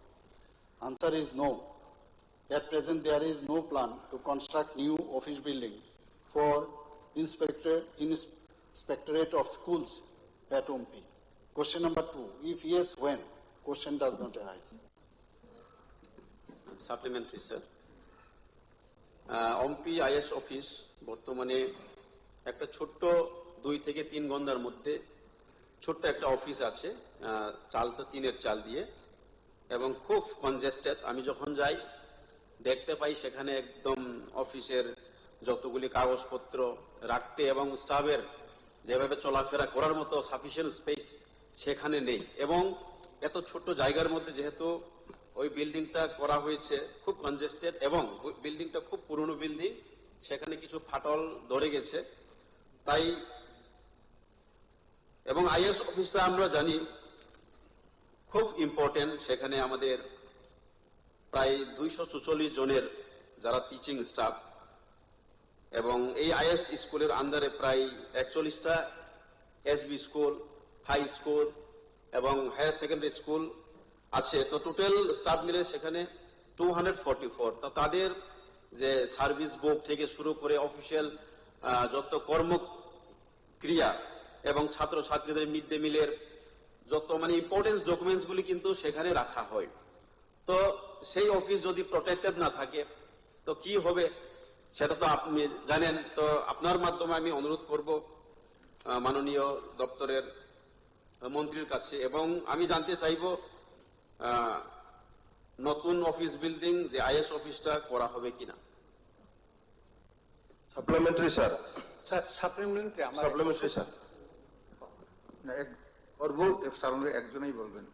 গর্ব সাব ডিভিশনের মধ্যে একটা IS অফিস গঠন করার নতুন ভাবে সরকারের কোনো পরিকল্পনা আছে কি? স্যার, আমার একটা ছোট্ট সাপ্লিমেন্টারি, এটা হচ্ছে পদ্মবিল IS যে অফিসটা, এটা বর্তমানে কুমারী মদতী রূপশ্রী হায়ার সেকেন্ডারি স্কুলের পুরানা বিল্ডিং এ হচ্ছে, নিজস্ব কোন অফিস নেই। আমার প্রশ্ন হচ্ছে সেখানে নতুন করে একটা IS অফিস করা হবে কিনা, এবং এই প্রস্তাবটাও আমাদের ডিউ খোয়াই ডিস্ট্রিক্ট থেকে পাঠানো হয়েছে বলে আমি জানতে পেরেছি। স্যার। মাননীয় অধ্যক্ষ মহোদয়, মাননীয় বিধায়ক ঠিকই বলেছেন এটা, যে ইন্সপেক্টরেট অফ স্কুল আছে, এটা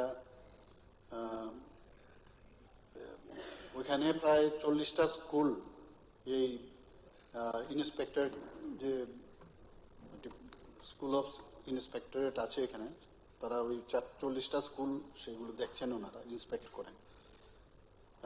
এখানে প্রায় 4টা পাক্কা রুম আছে, GCI শীট রুফিং আছে, এবং কিছুদিন আগে প্রায় 2 লাখ টাকা সেখানে দেওয়া হয়েছে মেইনটেনেন্সের জন্য।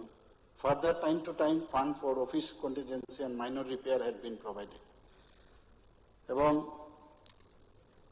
এখানে এট প্রেজেন্ট আমাদের তো কোনো প্ল্যানিং নেই, ওখানে ফান্ডের উপর ডিপেন্ড করে।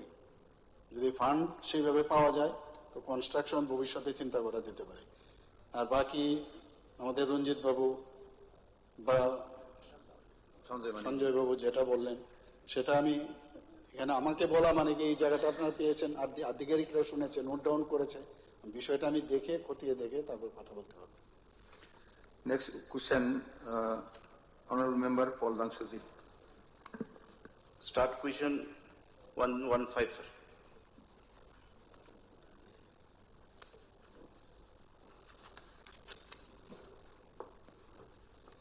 মাননীয় অধ্যক্ষ মহোদয়, মাননীয় বিধায়ক শ্রী পাল দাংশু মহোদয়ের কোশ্চেন নাম্বার হচ্ছে 115।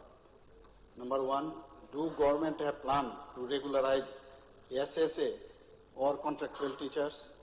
Answer, regularization process started and total 113 numbers of eligible contract teachers of Sarva Shiksha Abhijan, that is SSA, as per scheme by notification dated 30/9/2021 have been regularized.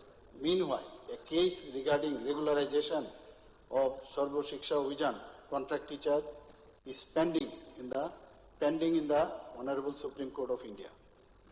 Question number 2. If yes, then when? The matter is sub judice as stated in reply 2. Question number 1. Number 3. If not, then why? The matter is sub judice as stated in reply number 1. Supplementary, sir. Sir, our SSA teachers, despite of serving their duties for more than 20 years, and after 2 times verdict of Honorable High Court, our state is yet to regularize them. Sir, in 10 years, 1 MSCPS is applied. Now it's more than 20 years, so 2 MSCPS should be applied. Sir, SSA teachers are fully qualified now in terms of RTE Act and NCTE regulation. Sir, they have completed their DLED also from recognized institutes. And sir, now already it is grouped and categorized as 1, 2, 3 ABC. We all know, sir, what kind of duty they are doing, be it midday meal duty, be it taking charge over the school, be it BLO, election duty, surveys. And sir, conclude. If our state withdraw SLP, sir, if our state withdraw SLP, I think our state will only need to bond 10% of their salary, as our state comes under special category. 90% of their salary must be borne by center, sir. And what will be the condition of the teachers who died while in duty, sir? More than 200 teachers please conclude, have died, sir, because there is no die in harness scheme and there is no pension facilities also, sir. That's why I request Honorable Chief Minister to kindly withdraw the SLP and regularize, because they deserve structured pay, sir. They deserve respectful pay. They are doing their duty like regular teachers, sir.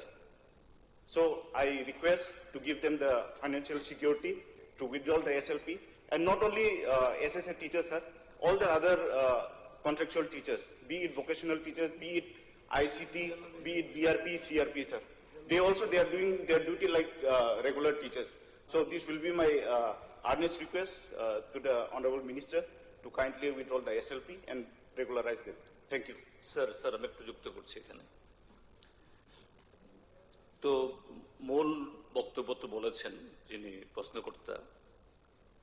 Sir, যে কোনো government আসে তাদের একটা electoral একটা commitment থাকে। Electoral commitment of present government that all contractual and this kind of engagements will be made permanent. That is, they will be regularized. তো এই ক্ষেত্রেতে এখন সরকার করেনি, কিন্তু কোর্ট এটাকে তাদের পক্ষে দাঁড়িয়েছে এবং বলেছে করার জন্য। এবং আমরা যদি দেখি এই বেশ কিছু গভর্নমেন্ট, ইভেন আমাদের নেইবারিং গভর্নমেন্ট আসাম, আরো এরকম কিছু গভর্নমেন্ট সেই ক্ষেত্রেতেও এরকম সমগ্র শিক্ষা অভিযানের টিচারদেরকে সমস্ত সুযোগ সুবিধা দিয়ে রেগুলার করেছে। এবং মাননীয় সদস্য তিনি বারবার বলেছেন যে এই ক্ষেত্রেতে সরকার সেই কোর্টের ভার্ডিক্ট এটা কার্যকরী না করে উল্টো সুপ্রিম কোর্টে গেছেন, এসএলপি পিটিশন ফাইল করেছেন। তো এখানে আমি এই সেদিন বাজেট পেশ করার দিন মাননীয় এই ভারপ্রাপ্ত শিক্ষামন্ত্রী তথা মুখ্যমন্ত্রী খুবই কর্মচারীদের প্রতি সদয়। তিনি 5% দিয়ে ঘোষণা করে দিয়েছেন এই চলাকালীন সময়তেও। এই ক্ষেত্রেতেও যদি একটু এশিওর করেন যে এই হাউসকে এই যে না ঠিক আছে, এটা সাবজুডিস ঠিক আছে, সাবজুডিস তো ম্যাটার অফ দি গভর্নমেন্ট। কালকে স্ট্যান্ডিং কাউন্সিলকে দিয়ে পিটিশন উইথড্র করে নিলেই তো হয়ে যায়, কাজে সাবজুডিস তো আটকাবে না। কাজে গভর্নমেন্টে যদি সে সদিচ্ছা থাকে, a sub judice is nothing, tomorrow it can be withdrawn. Whether the government, মাননীয় মুখ্যমন্ত্রী এই এসএলপি সেই সদয়তা দেখিয়ে এটা উইথড্রন করবেন কিনা। মাননীয় অধ্যক্ষ মহোদয়, আপনি কোনটা ফিক্সড পে এটা তো বলছিলেন তো কোনটার কথা বলছেন? অভিযান যে প্রশ্নটা এসছে, এটা এখন আপনারা মানে গভর্নমেন্ট এটা হাইকোর্টের রাইটটা কার্যকরী না করে এসএলপি পিটিশন করেছেন যাতে এটা যাতে কার্যকরী না হয়। তো এটা এসএলপি তুলে নিলেই হয়, হয়ে গেল। এখানে আমার কাছে যে তথ্যটা আছে মাননীয় অধ্যক্ষ মহোদয়, এখানের মধ্যে যে তথ্য আমার কাছে দেওয়া হয়েছে সেখানে লেখা হয়েছে যে জাজমেন্ট দেওয়া হয়েছে অনারেবল হাইকোর্ট থেকে, সেটা কি দেওয়া হয়েছে, 23 দেওয়া হয়েছিল 23/2/2021। এখানে ওনারা বলেছেন এটা পলিসি অ্যাডপ্ট করার জন্য, এসএস এর জন্য। সেই জায়গার মধ্যে আমরা একটা পলিসি কিন্তু আমরা তৈরি করেছি, দুটো কিন্তু দুরকম। সেই পলিসি অনুযায়ী যেটা মাননীয় বিধায়ক বলেছেন এখানে যে সর্বশিক্ষা অভিযানের সেই কন্ট্রাক্ট টিচার যারা এঙ্গেজ হয়েছে তাদের জন্য একটা পলিসি করার জন্য। তো এখানে 1, 2, 3 এবং 3 এর মধ্যে আবার A, B, C এবং তার ক্রাইটেরিয়াও দেওয়া আছে as per direction by the honourable high court. সেখানে যে ক্রাইটেরিয়া ক্যাটাগরি 1 আমরা কি রেখেছি, সেখানে রাখা হয়েছে সর্বশিক্ষা Abhiyan contract teacher who have qualified in the Tripura Teachers Eligibility Test, that is TTET, and have not joined as regular teachers still 23/2/21, অর্থাৎ ওই যে জাজমেন্টটার যেটা দেওয়া হলো, and have not joined till will be regularized। একটা 2 নম্বর বলা হয়েছে সর্বশিক্ষা Abhiyan contract teacher who were appointed on or after 3/9/2001 but prior to 23/8/2010 with the minimum qualification in accordance with NCTE regulation 2001 at the time of recruitment will be regularized। এবং 3A, 3B, 3C এখানে দেখা গেছে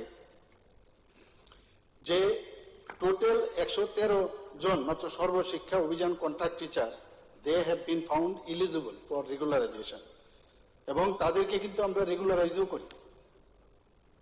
কাজে এখানে তো ঘটনাটা হচ্ছে হাইকোর্টের নির্দেশ অনুযায়ী কিন্তু আমরা সেটা করেছি। এই তো আমার কাছে এই রিপোর্টটা আমার কাছে আছে। কিন্তু আরেকটা আছে যেটা টেটের যেটা ফিক্সড পে, সেটা কিন্তু আরেকটা এসএলপি যেটা আমরা করেছি। এখন এইটার বিষয়ে যদি বলেন তাহলে আমি বলতে পারি।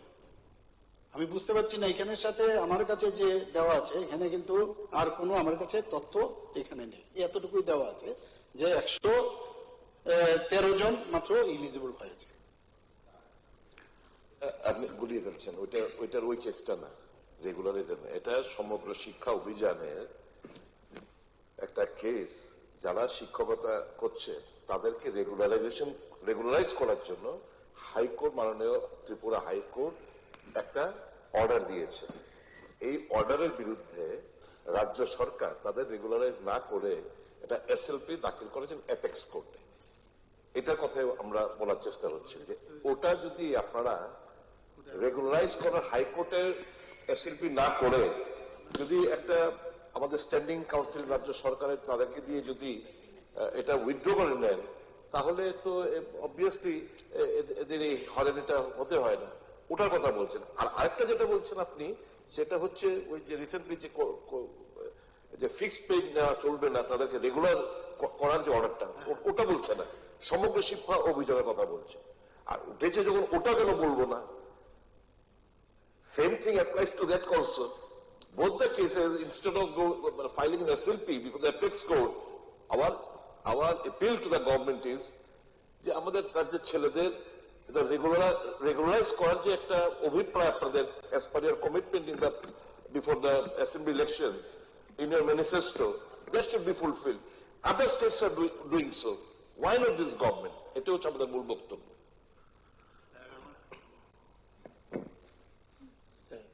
একটা বিষয় নিয়ে চারজন স্যার, মাননীয় মুখ্যমন্ত্রীর অবগতির জন্য বলছি, পাশের রাজ্য আসাম, ওটাও কিন্তু ডাবল ইঞ্জিন। ওখানে সর্বশিক্ষা সবাইকে রেগুলার করেছে, এটা মণিপুরও করেছে। এটা আপনার গাদারতে বললাম।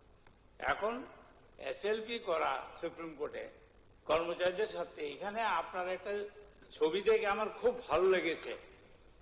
মাননীয় মুখ্যমন্ত্রী বিরাট ছবি কি কর্মচারীদের থেকে আমার তাদের স্বার্থ নিয়ে বেশ চিন্তা বর্তমান সরকারের মুখ্যমন্ত্রী। আপনি এই চিন্তা যদি সুপ্রিম কোর্ট গিয়ে সর্বশিক্ষা থেকে ঝুলিয়ে রাখা হয় আমার কিছু বলার নেই। আমার বক্তব্য হলো এটা কিন্তু আমি বেঁধে রেখেছি। আপনি বলেছেন কর্মচারীদের জন্য আপনার বুক ব্যথা করে, ব্যথার অর্থ সুপ্রিম কোর্ট না, তাদের রেগুলার করা। এই হলো আমি আজকে ফটো তুলে। ঠিক আছে thank you.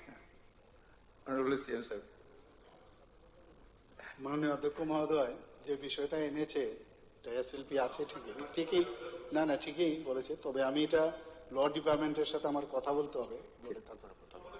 Okay, next honourable member Shambhulal Chakma. Sir, starred question number 119, 119।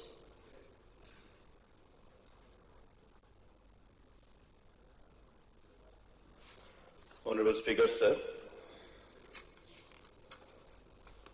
প্রশ্ন, গণবন্টন ব্যবস্থাকে সুদৃঢ় করতে সারা রাজ্যে গোডাউনগুলোতে কম্পিউটারাইজড ওজন পরিমাপ মেশিন ব্যবহার করার কোনো উদ্যোগ দপ্তরের আছে কিনা? উত্তর, রাজ্যের সকল খাদ্য গুদামে ইলেকট্রনিক ওজন পরিমাপ মেশিন বসানোর জন্য দপ্তরের পরিকল্পনা আছে। ইতিমধ্যে কয়েকটি খাদ্য গুদামে পরীক্ষামূলকভাবে ইলেকট্রনিক ওজন পরিমাপ মেশিন বসানো হয়েছে এবং বাকি গোডাউনগুলোতে এই মেশিনগুলো বসানোর জন্য প্রয়োজনীয় ব্যবস্থা নেওয়া হচ্ছে। থাকলে কবে নাগাদ আশা করা যায়? 2026-27 অর্থ বছরের মধ্যে বসানোর পরিকল্পনা রয়েছে। সাপ্লিমেন্টারি স্যার, যেহেতু মাননীয় ভারপ্রাপ্ত মন্ত্রী মহোদয় এটাকে শুরু করে দেওয়ার আশ্বাস দিয়েছেন বা পরিকল্পনা আছে বলে জানিয়েছেন, এতে আমার বলার কিছু নেই, ধন্যবাদ জানাবো ওনাকে। কিন্তু এই পবিত্র হাউসে যারা রেশন ডিলার যারা রয়েছেন ওনাদের যে আবেদন সেটা হচ্ছে যখন ওনারা গোডাউন থেকে চাল নিতে যান তখন বস্তাভিত্তিক হিসাবে দেওয়া হয়, যেখানে অনেক সময় ওনাদের প্রতি বস্তাতে চাউল বা অন্যান্য যে দ্রব্যমূল্য নিত্য প্রয়োজনীয় সামগ্রীগুলো রয়েছে সেগুলো কম হয়, যার কারণে তারা যখন কাস্টমারদের বা সাধারণ জনগণদেরকে দিয়ে দেন, বিতরণ করেন, তখন কিন্তু ওরা কম্পিউটারাইজ মেশিন দিয়ে বা পাল্লা দিয়ে ওরা দিতে বাধ্য হন। এতে ওদের একটা ক্ষতি হওয়ার সম্ভাবনা থাকে। তার জন্য বিষয়টা খুব গুরুত্বপূর্ণ ছিল বলে আমি এনেছিলাম। থ্যাংক ইউ, ধন্যবাদ।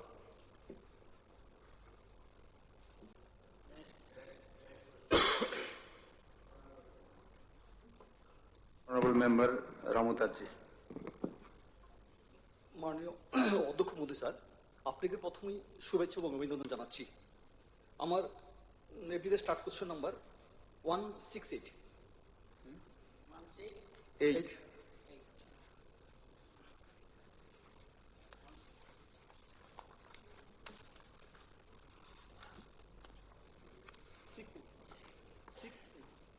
মাননীয় অধ্যক্ষ মহোদয়, মাননীয় বিধায়ক শ্রী রামু দাস মহোদয় যে এডমিটেড স্টার্ট কোশ্চেন 168। প্রশ্ন 1, রাজ্যের বিদ্যালয় শিক্ষা দপ্তরে মোট কত সংখ্যক গ্রাজুয়েট টিচার এর শূন্য পদ রয়েছে ফর ক্লাস 9 and 10? রাজ্যের বিদ্যালয় শিক্ষা দপ্তরে মোট 2176টি গ্রাজুয়েট টিচার এর শূন্য পদ রয়েছে। প্রশ্ন 2, উক্ত শূন্য পদগুলো পূরণ করার জন্য দপ্তর কোনো পদক্ষেপ গ্রহণ করেছেন কিনা? উত্তর 2, বিদ্যালয় মধ্যশিক্ষা অধিকারের অধীনে 700টি স্নাতক শিক্ষকের গ্রাজুয়েট টিচার শূন্য পদ পূরণের জন্য অর্থ দপ্তরের অনুমোদন মূলে teachers recruitment board Tripura, that is টিআরবিটির নিকট প্রস্তাব পাঠানো হয়েছিল।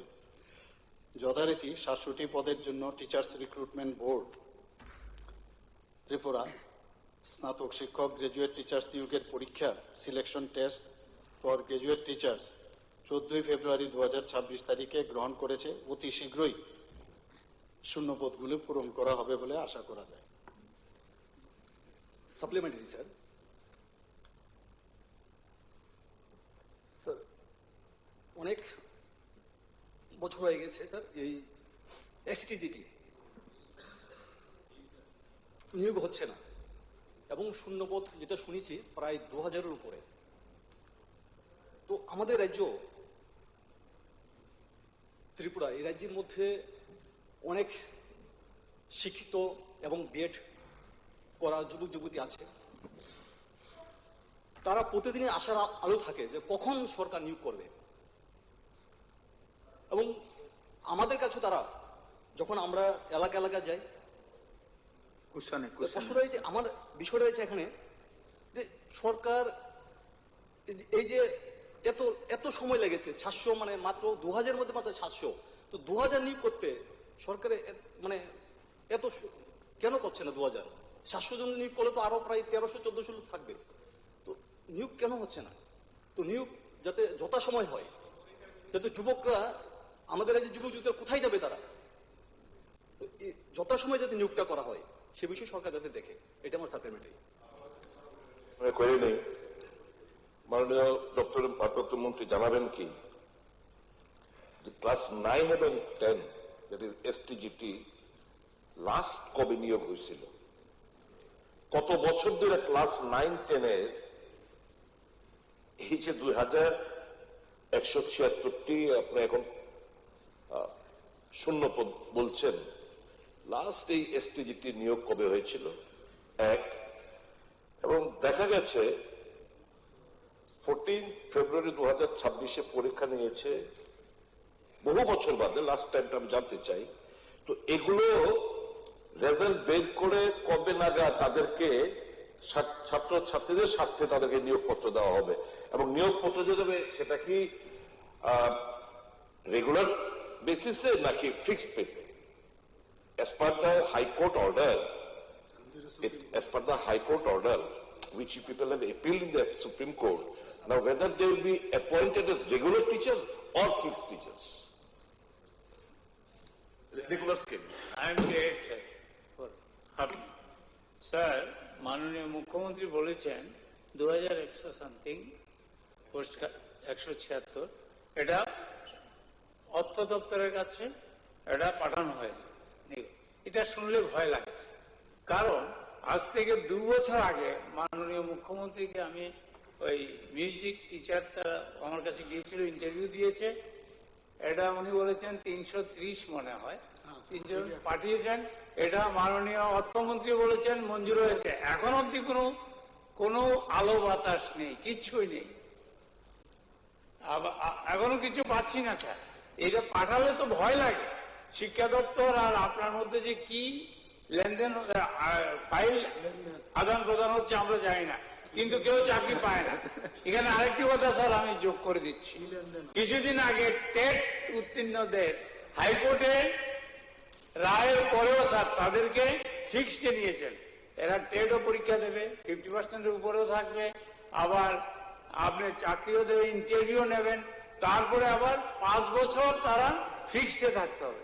এটা মাননীয় মুখ্যমন্ত্রী তাদের রেগুলার না করে আপনি এসএলপির জন্য চলে গেলেন দিল্লিতে হাইকোর্টে। সুতরাং এটা স্যার মানবিকতার জন্য খুব রূঢ় পদক্ষেপ। আমি বলবো এটা সম্বন্ধে আপনি স্পষ্টীকরণ করুন।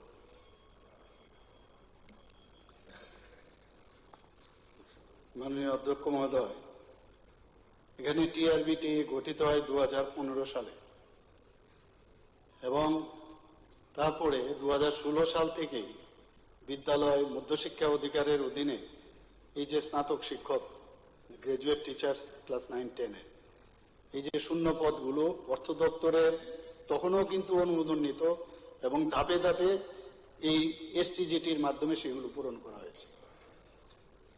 এখানে যে প্রশ্নগুলো আমি একসাথেই সবগুলো আমি বলছি যে 2022 সালে যেটা বলা হয়েছে শিক্ষা দপ্তরের মধ্যশিক্ষা অধিকারের অধীনে, গোপালবাবু ঠিকই বলেছেন মাননীয় বিধায়ক, এসটি 172টি, এসসি 29টি এবং অসংরক্ষিত 29টি।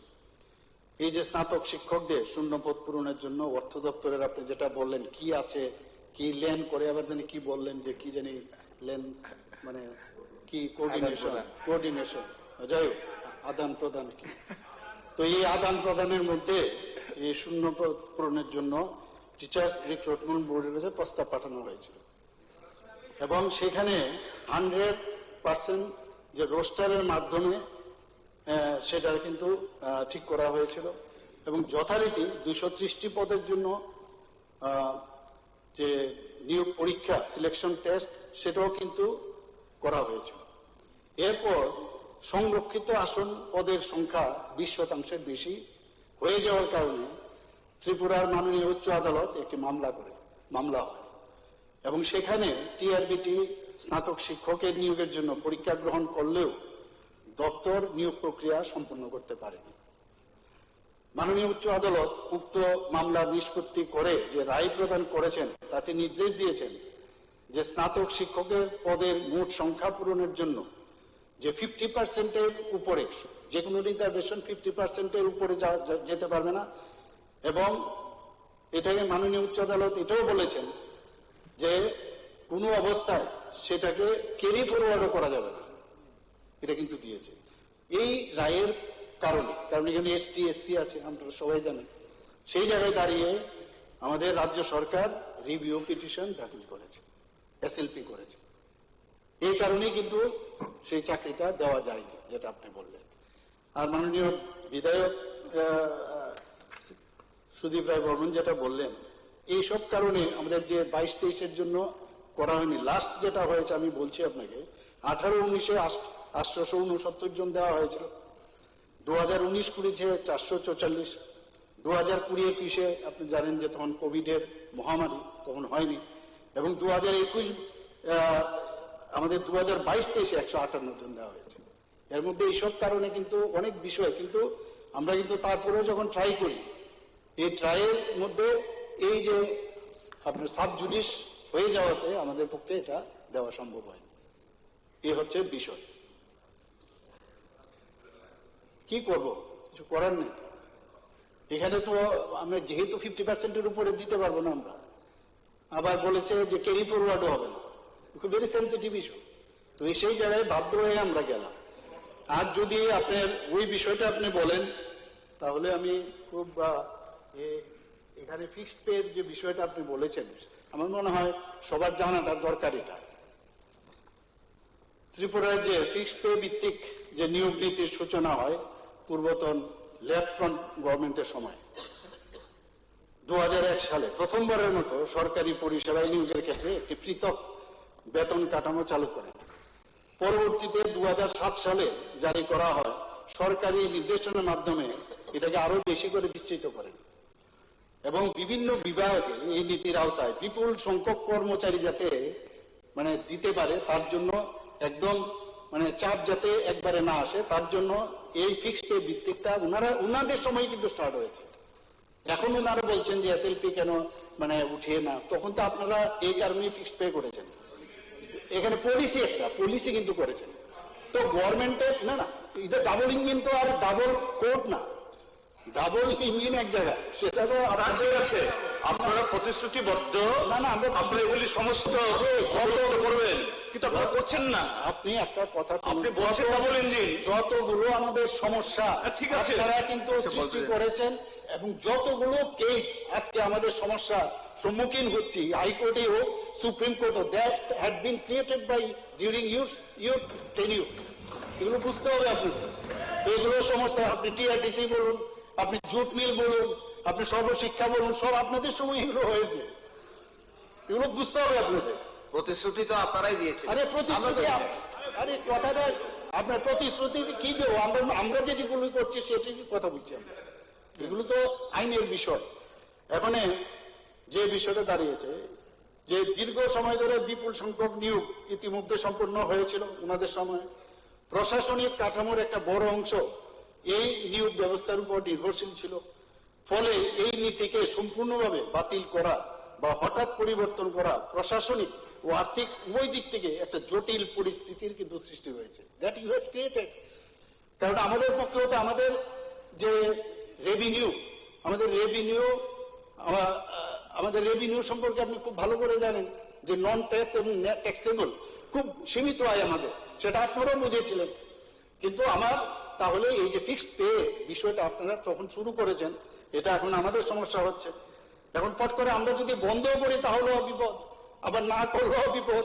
আমরা তো এর আগে আপনাদের আসার আগে আমি কোনোদিন জীবনে আমিও নিজে শুনিনি ফিক্সড পে বেতন দিয়ে চাকরি 5 বছর পর পর। তো এখন এই যে ধারাবাহিকতা আপনারা রেখেছেন, সেই জায়গার মেয়েদের দাঁড়িয়ে হঠাৎ করে যদি আমরা এটা করি, তাহলে আমাদের আর্থিক না ফিক্সড পে চাইতেও আরো অদাম আউটসোর্সিং করছে। আউটসোর্সিং আপনার ফিক্সড পে তো ভালো, আশা আছে। আউটসোর্সিং থ্রু আরে আউটসোর্সিং সবসময় ছিল, আউটসোর্সিং সবসময় ছিল। পয়েন্ট ওভার স্যার স্যার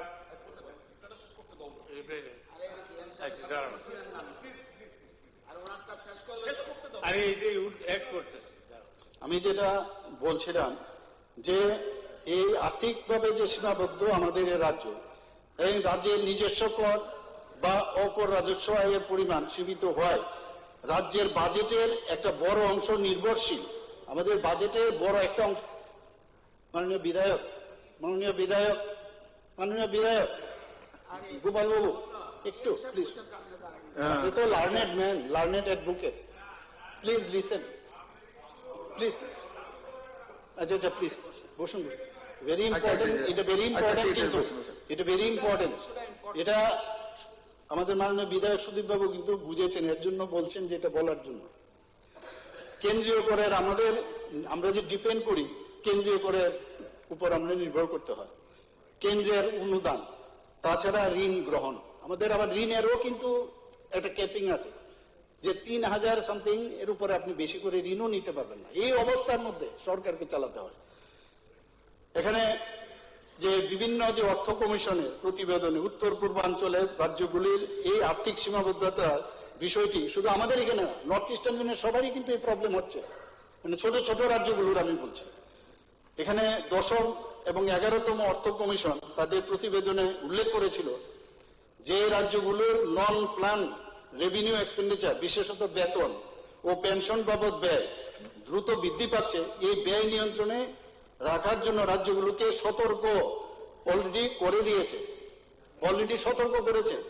12তম অর্থ কমিশনের সুপারিশ, ওয়েস্ট পলিসি গ্রহণ করতে হবে যাতে বেতন ব্যয় রাজ্যের মোট রাজস্ব ব্যয়ের একটি নির্দিষ্ট সীমানার মধ্যে থাকে। পরবর্তীতে 13তম এবং 14তম অর্থ কমিশনে রাজ্যগুলোর আর্থিক শৃঙ্খলা, যে ফিনান্সিয়াল যে ডিসিপ্লিন, তার জন্য রাজস্ব ঘাটতি কমানোর উপর গুরুত্ব আরোপ করেছেন। কাজে আমার যে রেভিনিউ এক্সপেন্ডিচার বাড়ালে হবে না, দাবি করা যায়, আপনারাও বুঝেন যারা সরকার চালিয়েছেন, কিন্তু আমাদের পক্ষে আমরা চাই যে ঠিক আছে দিয়ে তো দিতেই হবে, আমরা দিচ্ছি এগুলো, কিন্তু এর অর্থ এই না যে আমি সব বিলিয়ে দিলাম এরপরে কোনো কাজ হবে না, এটা ব্যালেন্স করে চলতে হবে। এখানে এই আর্থিক বাস্তবতার প্রেক্ষাপটে ত্রিপুরা সরকার ফিক্সড পে ভিত্তিক নিয়োগ ব্যবস্থা যেটা আপনারা চালিয়েছেন, সেটাই আমরাও কিন্তু সেটাকে কন্টিনিউ করতে আমরা কনসিডার করেছি এবং সেইভাবে আমরা চালিয়ে যাচ্ছি। আমি জানি না ইন ফিউচারে weather it will be continued or not, আমরা দেখবো এটা নিয়ে, কারণ এটা একটা প্রবলেম আমি বলতে গেলে। কিন্তু আপনারা নিশ্চয় চিন্তা ভাবনা করে সেটা বলে করেছেন, আমরা এখন ফট করে সেটা বন্ধ করতে পারবো না। ত্রিপুরা সরকারের মোট ব্যয় একটা বড় অংশ বেতন এবং পেনশনে কিন্তু চলে যায়। তাছাড়া রাজ্যের মোট ব্যয় আপনারা শুনে মানে মানে নিজেই আপনারা জানেন নিশ্চয়ই, রাজ্যের মোট ব্যয় 40% থেকে 56% বেতন এন্ড পেনশন বাবদে ব্যয় হয়। সুদ, সামাজিক পেনশন, ভর্তুকি ও ঋণ পরিশোধ যুক্ত করলে মোট কমিটেড এক্সপেন্ডিচার করতেই হবে আপনাকে প্রায় 50% থেকে 70%, যদি আমি এটাকে মিন বলি 61% আমাদের শুধু এই খাতে যায় কমিটেড এক্সপেন্ডিচারে। এরপরে বাইরে তারপরে আমরা অন্যান্য ডেভেলপমেন্টের ওয়ার্ক ইত্যাদি করতে হয়। মাননীয় ত্রিপুরা হাইকোর্ট ডিভিশন বেঞ্চ 8ই জানুয়ারি 2026 তারিখে ফিক্সড পে ভিত্তিক কর্মচারীদের ক্ষেত্রে equal pay for equal work এটা বেতন স্কেল প্রদানের নির্দেশ দেন। আমরা রাজ্য সরকার নীতিগত সিদ্ধান্তের উপর সরাসরি সেটা আমাদের পলিসি, অথচ যেহেতু হাইকোর্ট থেকে দিয়েছে সেটা আমাদের উপর কিন্তু সেটা আমাদের বাধ্য হয়েছে আমরা কিছু একটা করতে সেখানে। তো সেখানে আমরা কি করলাম আপনারা সবাই জানেন, তখন মাননীয় হাইকোর্ট রায় সম্পূর্ণভাবে বাস্তবায়ন করা হলে, যদি এটা হয় হাইকোর্টের এই রায় যদি আমাদের করতে হয়, তাহলে আমাদের এই যে সকল কর্মচারীরা যারা আছেন তাদের নিয়মিত বেতন স্কেল প্রদান করতে হবে। যদি নিয়মিত আমরা দিই তাহলে অতিরিক্ত প্রায় 4000 কোটি টাকা আমাদের তার মধ্যে আমাদের যাবে। কোথা থেকে আমরা পাবো সেই টাকাটা? এবার দেওয়া যায় না তো দেয় না, এবার না না দেয়, এইভাবে দেয়, এইভাবে আরে এইভাবে দেয়। হাউস বলছে, লিডার অফ দ্য হাউস বলছে সিএম সাহেব কি শেষ করছে? সিএম সাহেব শেষ করেছে বক্তব্য, তারপরে হন না কি বলছেন এগুলি? ইনফ্রাস্ট্রাকচারে সাকসিতে আমরা অনেক কিছু করছি। আরে আমরা সাকসিতে ইনফ্রাস্ট্রাকচার আমরা করছি, তারপর এবং সেখান থেকে যখন আয় বাড়বে তখনই আমরা এগুলো কভার করতে পারবো। কাজে এই কারণে কিন্তু যে সংবিধানের আর্টিকেল 136 এই কারণেই আমরা এই এসএলপি দায়ের করেছি, যাতে মানে আমাদের উপরে এখন এই যে সমস্যাটা তাদের উপর আমাদের উপর না পড়ে, তার জন্য আমরা এসএলপি করেছি। এই কারণে যে তাতে করে একদিকে ওনারা যে কাজটা করেছেন যে বেশি সংখ্যক লোক 5 বছরের মধ্যে আরো আপনি সময় পেয়ে যাবেন, একটু সময় পাবেন যাতে আরো কাউকে দেওয়া যায়। 5 বছর পর এমন একজন ব্যক্তি নেই যাকে আমরা রেগুলার করছি না, আমরা কিন্তু করছি সবাইকে। একজন ব্যক্তিও 5 বছরের পরে কিন্তু আমরা সেটা এমন না যে রেগুলার করছি না, তাদেরকে একজনও বাদ যায়নি। তো সেই কারণেই আমরা এসএলপি আমরা সেটা করেছি, বিকজ অফ আওয়ার রিসোর্স, যে ফাইন্যান্সিয়াল রিসোর্স, তার উপর ভিত্তি করে আমরা এসএলপিটা করেছি। Thank you. ধন্যবাদ প্রশ্নপত্র মাননীয় সদস্যগণ। প্রশ্নোত্তর পর্ব শেষ হলো। যে সমস্ত তারকা চিহ্নিত প্রশ্নের উত্তর মৌখিকভাবে দেওয়া সম্ভব হয়নি সেগুলো সহ তারকা চিহ্নবিহীন প্রশ্নগুলোর উত্তরপত্র সবার টেবিলে প্রেস করার জন্য আমি সংশ্লিষ্ট দপ্তরের মাননীয় মন্ত্রীগণকে অনুরোধ করছি। মাননীয় অধ্যক্ষ মহোদয়, পরবর্তী আমাদের যাওয়ার আগে আমি 1 সেকেন্ড আপনার নলেজ দিয়ে দিতে চাই। গতকালকে স্টেট ইলেকশন কমিশন নির্বাচন, আমাদের টিটিএ ডিসি নির্বাচন ঘোষণা করেছেন 13th এপ্রিল এবং 17th এপ্রিল তার result, if I am not mistaken. তো 13th এপ্রিল আমাদের কিছু ফেস্টিভ বিজু উৎসব আমাদের রাজ্য উদযাপিত হয়। আমরা আমাদের বাঙালিরাও আমরা কি বলে আর বিশু না কি যেন বলে 13th, এটা আমরা পালন করি। তো আমি প্রস্তাব রাখতে চাই যদি হাউস এখানে, এটা তো স্টেট ইলেকশন কমিশন, অ্যানোনিমাসলি একটা রেজলিউশন অ্যাডপ্ট করে স্টেট ইলেকশন কমিশনের কাছে either you prepone that date, prepone হবে না কারণ প্রিপোনের হলেই ভালো হতো, কিন্তু প্রিপোনটা হবে না কারণ ওই যে ডেটটা মিলিয়ে করতে হয়, তো রয়ে গেল পোস্টপোন। তো 13, 14, 15 সংক্রান্তি মাস, পয়লা বৈশাখ। এই কারণে আমার একটা অ্যাপিল থাকবে আপনার মাধ্যমে, আমি লিডার অফ দ্য হাউসের দৃষ্টি আকর্ষণ, অপোজিশন লিডার সকল মেম্বারদের দৃষ্টি আকর্ষণ করছি, আমরা ইলেকশন কমিশনের কাছে, স্টেট ইলেকশন কমিশনের কাছে এই ডেটটাকে একটু পোস্টপোন করে, যেহেতু প্রিপোন করা কোনো যাবে না, পোস্টপোন করে after 17th, 17th any date as per the convenience, কারণ আমাদের এপ্রিল মাসের মধ্যেই ইলেকশনটা কন্ডাক্ট করলেই হলো। এক সেকেন্ড, যেটা দ্য রেজাল্ট দ্য 17th, আমাদের 5 রাজ্যের নির্বাচন, এর মধ্যে 2টো স্টেট তামিলনাড়ু এবং বাংলা 2 ফেজ, এবং তামিলনাড়ু ওদের সিঙ্গেল ফেজে নির্বাচন অনুষ্ঠিত হবে 23, 29। তো অবভিয়াসলি দ্য রেজাল্ট অফ, হতে পারে ছোট state, but the result of the ADC is going to have it's implication on the result of Bengal particularly, and that of course obviously that of Tamil Nadu also. তো আমার অনুরোধ থাকবে 17-18 তারিখ election হলেও যাতে রেজাল্টটা not before the completion of Bangla এবং তামিলনাড়ু নির্বাচন সম্পন্ন না হওয়া অবধি যেন রেজাল্টটা উইথহেল্ড করা রাখা হয়, কাউন্টিংটা যেন হয় অন 30th হোক, 29 তারিখে যদি লাস্ট নির্বাচন হয় তা 30th of April হতে পারে কাউন্টিং, নো ইস্যু। তো এটা একটা প্রস্তাব, if the house agrees upon to postpone the date and to withhold the result till the completion of the Bengal and Tamil Nadu election. এটা আমার একটা প্রস্তাব থাকলো আপনার মাধ্যমে, leader of the house, opposition leader, all political পার্টিজের কাছে। Thank you. আমি আমার দুটো বিষয়টা যাওয়ার আগে এই বিষয়টা ইতিমধ্যেই সোশ্যাল মিডিয়াতে দেখেছি, শাসক দলের তরফ থেকেও এ বিষয়ে নির্বাচন কমিশনের কাছে আবেদন রাখা হয়েছে। তো আমার মনে হয় এই প্রস্তাব গ্রহণ করা এবং নির্বাচন কমিশনকে অনুরোধ করা, এটা সবাই সর্বসম্মত হবেন। আমি আশা করব এই বিষয়ে নিশ্চয়ই মাননীয় মুখ্যমন্ত্রী বা এই ট্রেজারি বেঞ্চের তরফ থেকে কিছু বলবেন।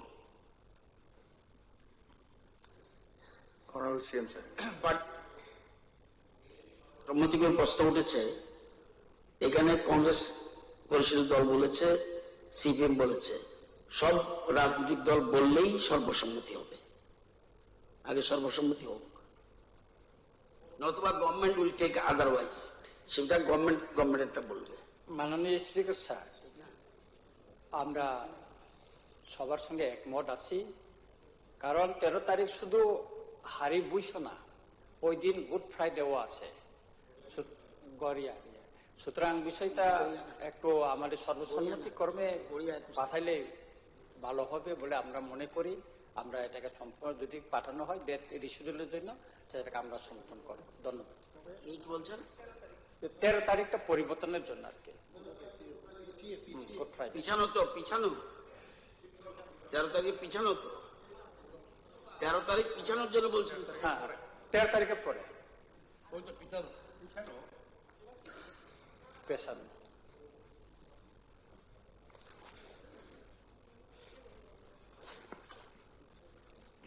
মাননীয় অধ্যক্ষ মহোদয়, যেহেতু বিষয়টা আমাদের রাজ্যে স্বশাসিত জেলা পরিষদ নির্বাচন, এই নির্বাচনকে কেন্দ্র করে গতকালকে আমাদের রাজ্যের নির্বাচন কমিশন, যেটা নির্বাচনের ডেট ঘোষণা করা হয়েছে, তার সঙ্গে রাজ্যের বিভিন্ন রাজনৈতিক দলের পক্ষ থেকে গতকালকে বিভিন্ন সোশ্যাল মিডিয়ার মাধ্যমে সেটা জানতে পেরেছি যে নির্বাচন কমিশনের কাছে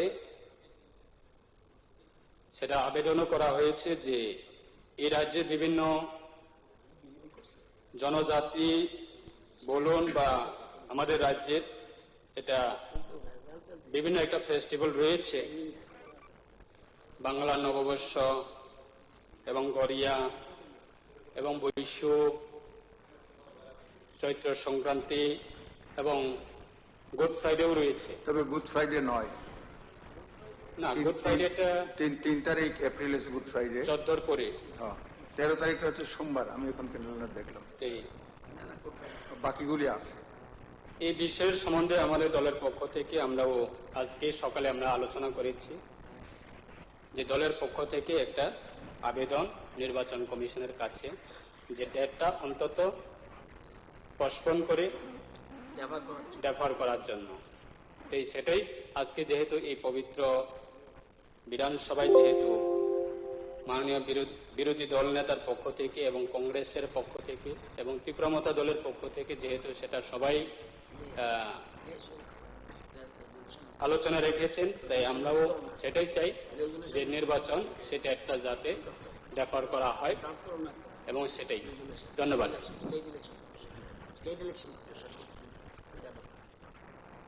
তো honourable leader of house, CM sir.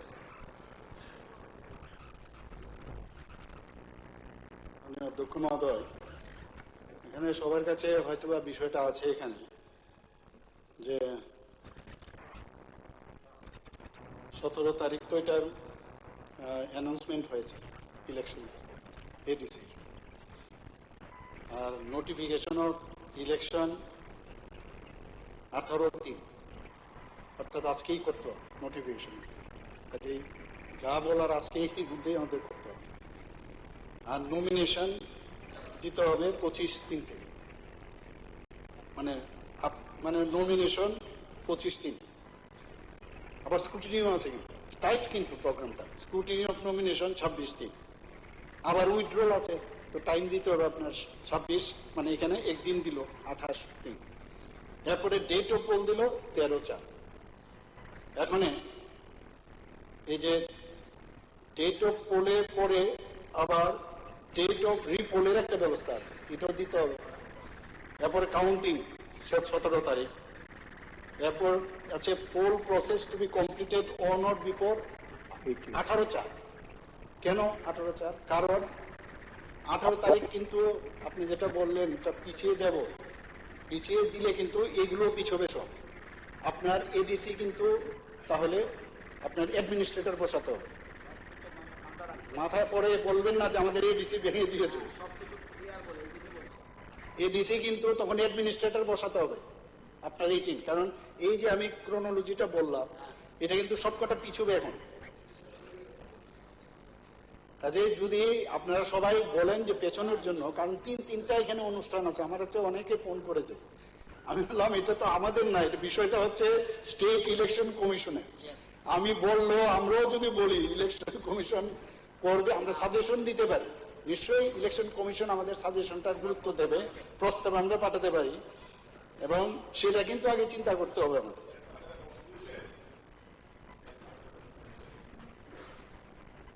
Administrator বসান লাগবে না। As per the constitution, that ADC will be run by a caretaker CEM, not by the administrator. It will be run by the present incumbent of the ADC, but as a caretaker, not through an administrator, because elections will already have been conducted. It will be awaiting the result. So till then, till the completion of the result and further thing, only it will be there for a caretaker CEM.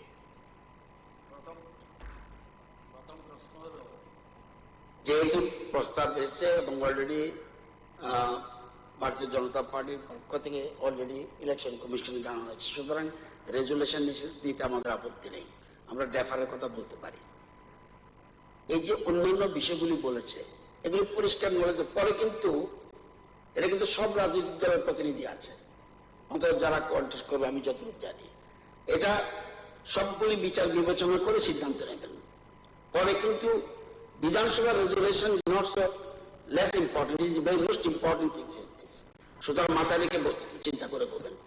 আর ওই সময় কি হলো না হলো সরকার মাননীয় মুখ্যমন্ত্রী বলেছে এটা বুঝে সিদ্ধান্ত নেবেন, ব্যাপারের কথা বলতে পারি। আরেকটা জিনিস হলো রেজাল্টের কথা বন্ধ রাখবে, এই কথা বলতে পারবো না কিনা আমার ডাউট আছে, এটা অটোনমি বডি, তুমি রেজাল্ট বন্ধ রাখো, ইট ইজ গ্রাউন্ড, এটার গ্রাউন্ড আছে, রেজাল্ট আউট করো না till the result of the West Bengal, এটা কতটুকু করা যাবে আমার ডাউট আছে। এটা আমাদের হাতে নেই, আমরা রিকোয়েস্ট করতেও পারি না। থার্ড থিংস ইজ দিস, এটার সাথে রিলেটেড অলরেডি রেজুলেশন আপনার সবাই মত হলে রেজুলেশনটা ড্রাফট করছে, আপনাদের মত হলে সবাই। আরেকটা জিনিস, এটা আমি এটার সাথে লিঙ্ক না, যেহেতু সবাই আমরা ইন্টারেস্টেড ভোটে পার্টিসিপেট করব, সব দলেই। বিধানসভা 25 তারিখ, লাস্ট ডেট 25 তারিখ নমিনেশন, লাস্ট ডেট। যদি সর্বসম্মতিক্রমে রাজি থাকেন আপনার তো মাঠে যেতে হবে, যদি সবাই রাজি থাকেন, যদিও বিএসসি হয়েছে, আবার হাউসটাকে আমরা অ্যাপ্রুভ করেছি, আরো এগিয়ে আনবেন কিনা দেখুন, আমাদের কোনো আপত্তি নেই, হাউস শক করা যায় কিনা দেখুন। আমাদের মোট জিনিস হলো ডেমোক্রেসি, তো ডেমোক্রেসির জন্য সবচেয়ে আগে মাঠে যাওয়া উচিত, তাহলে সব দলে সেখানে চলে যাওয়া উচিত। তাহলে আপনি 25 থেকে এগিয়ে আমরা 20টা দিয়ে চ্যাপ্টার ক্লোজ করতে পারি কিনা দেখুন, if you are agree or everybody. আমার মনে হয় যে সবার ভালোর জন্য বলছি, এটা দেখবেন, এটা আমরা কিন্তু হাউস কন্টিনিউ করলে আমাদের আপত্তি নাই, এটা সবার ভালোর জন্য বলছি। If you agree in this point, I think it is better. বলবো এ বিষয়ে বিএসসি বসুক, হ্যাঁ বিএসসি বসে এখনই না রাজি থাকলে বিএসসি ডাকবে, ডিসিশন না নিয়ে বিএসসি বসে আমরা একটু প্রসপন্স আলোচনা করি, যে বিষয়টা সেকেন্ড টাইম তুললেন। ঠিক আছে মাননীয় সদস্য,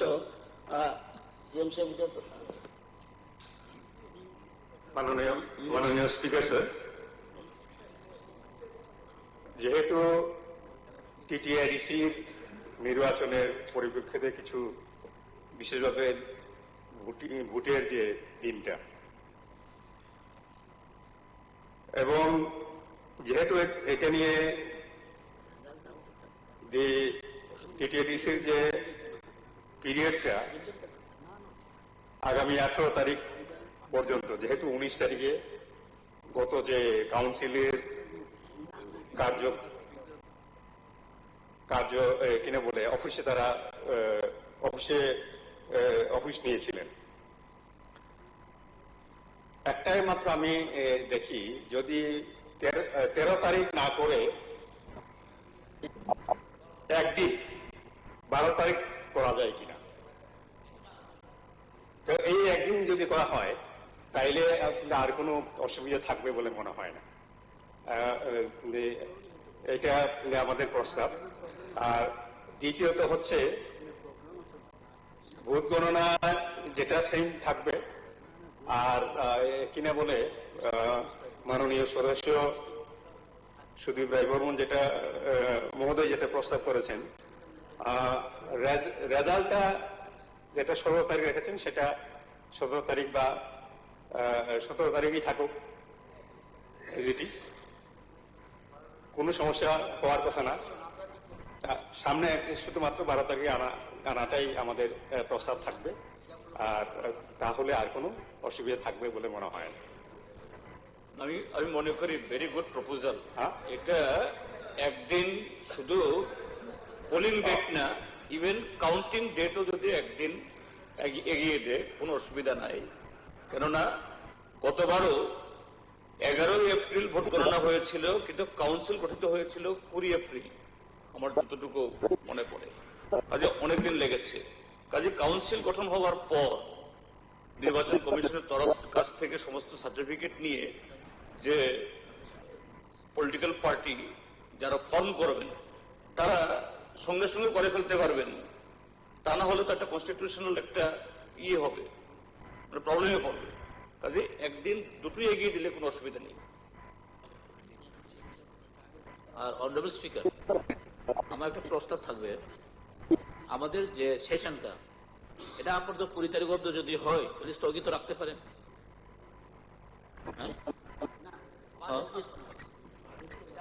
আর বাজেট পাস করতে হবে, এটা ফাইন্যান্সিয়াল প্রবলেম আছে আমাদের, এটা হবে না। ওইটা আমি রিকোয়েস্ট করতে পারেন দেবার জন্য, এটা পোস্টপোন রাখতে হবে, 31 মার্চ আগে আমাদের শেষ করতে হবে। না, এখন আগে ঠিক করুন যেটা বলছেন রেজলিউশনটা বলে। আমি একজন আমাদের মন্ত্রী মহোদয়কে বলছি ড্রাফট করার জন্য, সুদীপ বাবু এবং জিতেন বাবু আপনারা দেখে দিন, চিফ মিনিস্টার সাহেব লাস্টে দেখবেন, কিন্তু আগে ঠিক করুন কি করবেন। 12 তারিখ করলেই ভালো হবে সবার জন্য। হ্যাঁ, 12 তারিখ করলেই সবার জন্য ভালো হবে। দেখুন, হ্যাঁ, 12 তারিখ কারো অসুবিধা নেই। যারা সোশ্যাল এখন সমাজে যে ফেস্টিভ করে তারাও তো বলছেন 12 তারিখ করলে কারো অসুবিধা হবে না।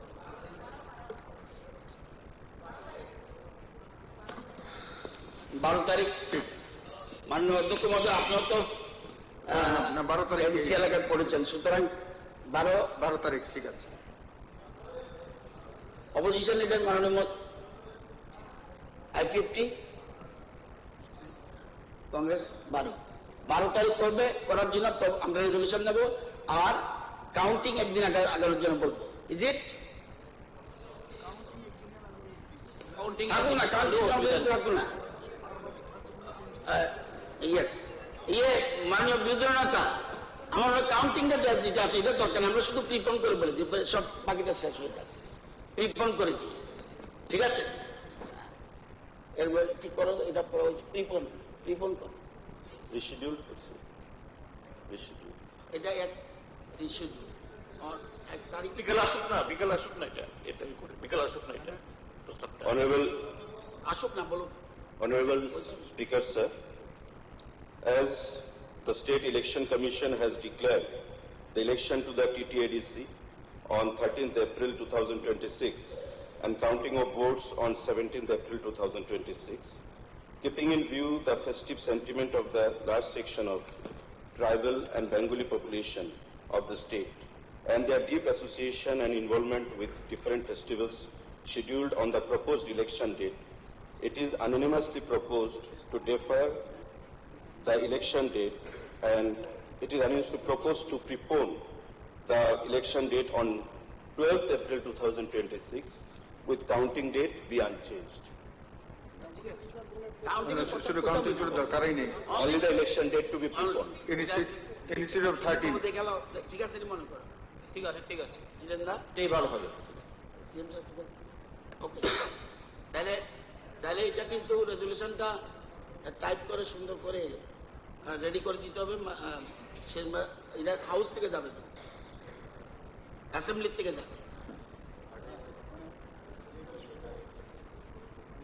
মহোদয়, আমার মনে হয় তো আমরা তো এটা তো অ্যাকচুয়ালি এটা মানে স্টেট ইলেকশন কমিশন, এখানে কিন্তু আমরা খালি প্রপোজাল পাঠাবো, কাজে এর অর্থই না যে আমরা স্টেট ইলেকশন কমিশনের উপর কিছু বলতে পারবো না, কাজে আমরা প্রপোজাল আকারে দেবো। রিকোয়েস্ট শব্দটা রিকোয়েস্ট কাজে এখানে আমরা বললাম বা আপনার গভর্নমেন্ট বলতে পারবো না উই ক্যানট ইন্টারফিয়ার, কিন্তু আমার মনে হয় আশা করি এটা যে আমাদের যে এতগুলো ফেস্টিভ্যাল আছে এখানে ট্রাইবেলই হোক আমাদের বেঙ্গলি হোক সবারই কিন্তু এই টাইমটাতেই সমস্যা। আর আমিও চাই না এইভাবে পোস্টপোন করার পরে যদি যাই দিচ্ছি, কিন্তু এটা তো প্রশ্নের বিষয় যে ঠিক আছে ওই কেয়ারটেকার থাকবে, এগুলো কিন্তু পরের বিষয়, কোন জায়গায় কোন আইন কে আছে ঠিক নিয়ম অনুসারে আগে ভাগে ঠিকভাবে সব সতর্কতামূলক ভাবে করলেই ভালো। আর মাননীয় অধ্যক্ষ মহোদয়, আপনি একটা বিএসসি আপনার আজকের সভা শেষ হওয়ার পরে আপনি একটা বিএসসি ডেকে নেবেন, সেখানে আমরা দুপুরে 5টার পরে ডেকে নিন। হাউস যখন শেষ হবে তখন ডেকে নেবেন, 5-10 মিনিট লাগবে, আমরা বসে গেলে সব দলের প্রতিনিধি যেন থাকে। তো এই আজকের ডিসিশন মতে বিএসসি মিটিং আমরা 5টার পরে অর্থাৎ এই হাউস অ্যাডজার্নের পরে আমরা বসবো। অনারেবল মেম্বারদেরকে অনুরোধ করবো আপনারা সবাই যাতে উপস্থিত থাকেন। মাননীয় স্পিকার স্যার, আপনার মাধ্যমে দুটো খুব একদম ক্ষুদ্র নিবেদন আমাদের মাননীয় মুখ্যমন্ত্রীর কাছে। এটা বিগত দিনের না, এটা এই সময়েতে এই সমস্যাগুলো তৈরি হয়েছে এবং অনেকগুলি খুবই দরিদ্রতর অংশের মানুষ যুক্ত, এটা কাইন্ডলি যেন সরকার বিবেচনা করেন। একটা হলো এখন একটা ফ্যাশন বা প্রয়োজন সেটাই হয়েছে প্রাইভেট সিকিউরিটি এজেন্সি, সরকারি দপ্তরগুলোতেও নিয়োগ হচ্ছে এবং